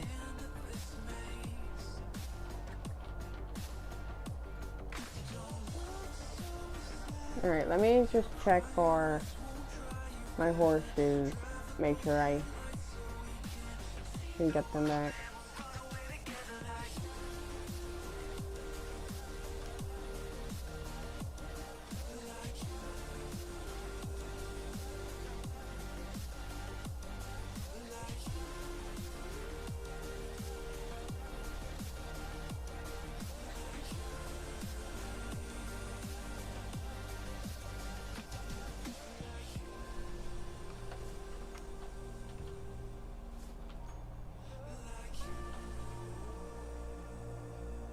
Alright, I think I'm all good to go now.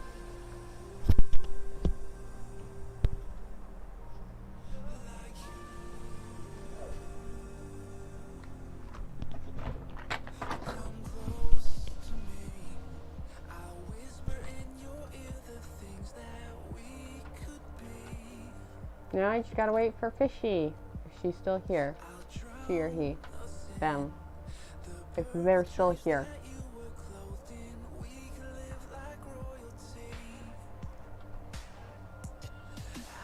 I'll wait over here.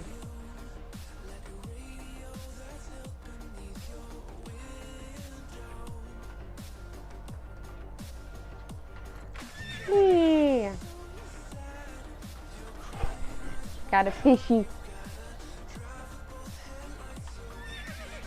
Got a fish.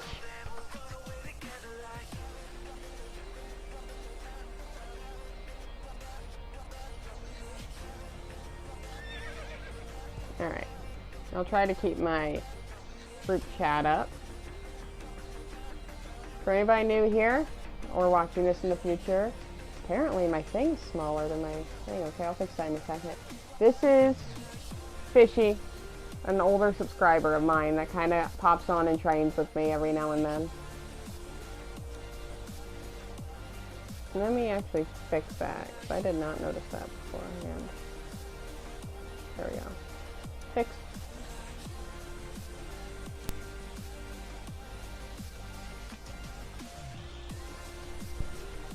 Alright.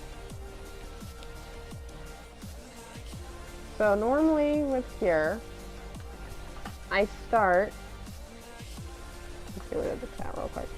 So yes, I'm at Yervik, but I start over here and do the race over by the past little big huge arena. Then I do here at the stable, go to Paddock Island, race by Jarl, Greendale. Then I trailer over to Southhoof, do the Southhoof races. Then I go to Fort. Kind of the same thing. I go to Fort, go to Moreland, move my way through. Except this time I move my way through up till I get to Golden. And then I use the trailer over to Mistfall. Then I trailer over to Starshine. We should be finishing the training at Valedale again. Alright. Let's start.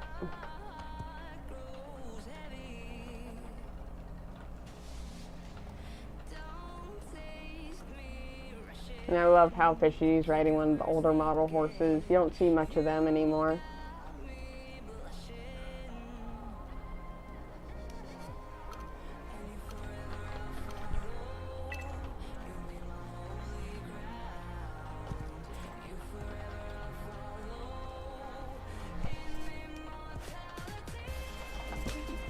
Okay, apparently this horse just doesn't want to jump today.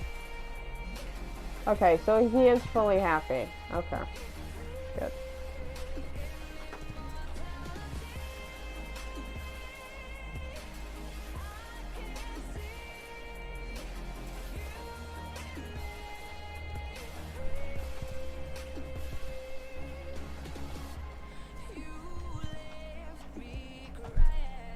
Oh, yep, parents are home. So after this race, I'm gonna go help them bring stuff in. If Fishy's still able to train afterwards, then the train shouldn't take me too long. I think at most maybe 15 minutes. But we're gonna take a break. Use that opportunity to go grab a snack, go grab some water, go to the bathroom, do whatever you need to do. And I will be back in like 10-15 minutes.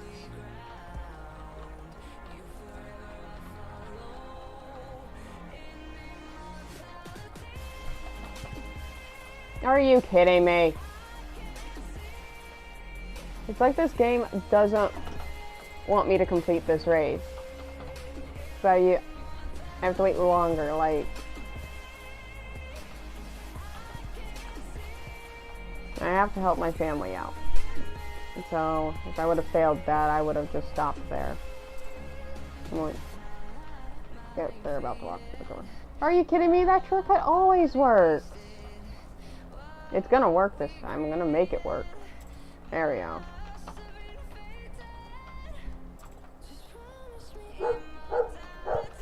Yep, sorry for the dog barking. They're home, so I need to go help them out. Good thing I'm almost done. Alright, I'm gonna go right on break, so...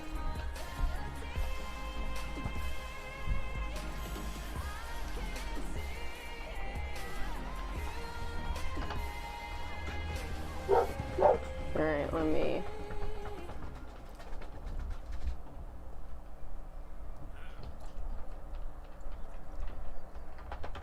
Alright.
feels so alive. I've never felt this way before. It must be you and I. It's got me thinking about us more. It's these bright lights that put me in a daze, and I can't stop but think about the way that you move around up and down on that stage. It's your future vibes.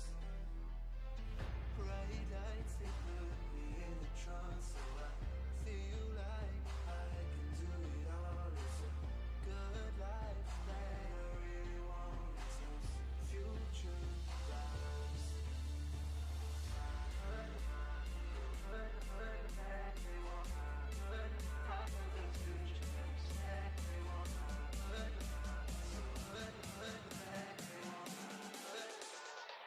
I got those future vibes.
too soon to act on it. Can we ever be?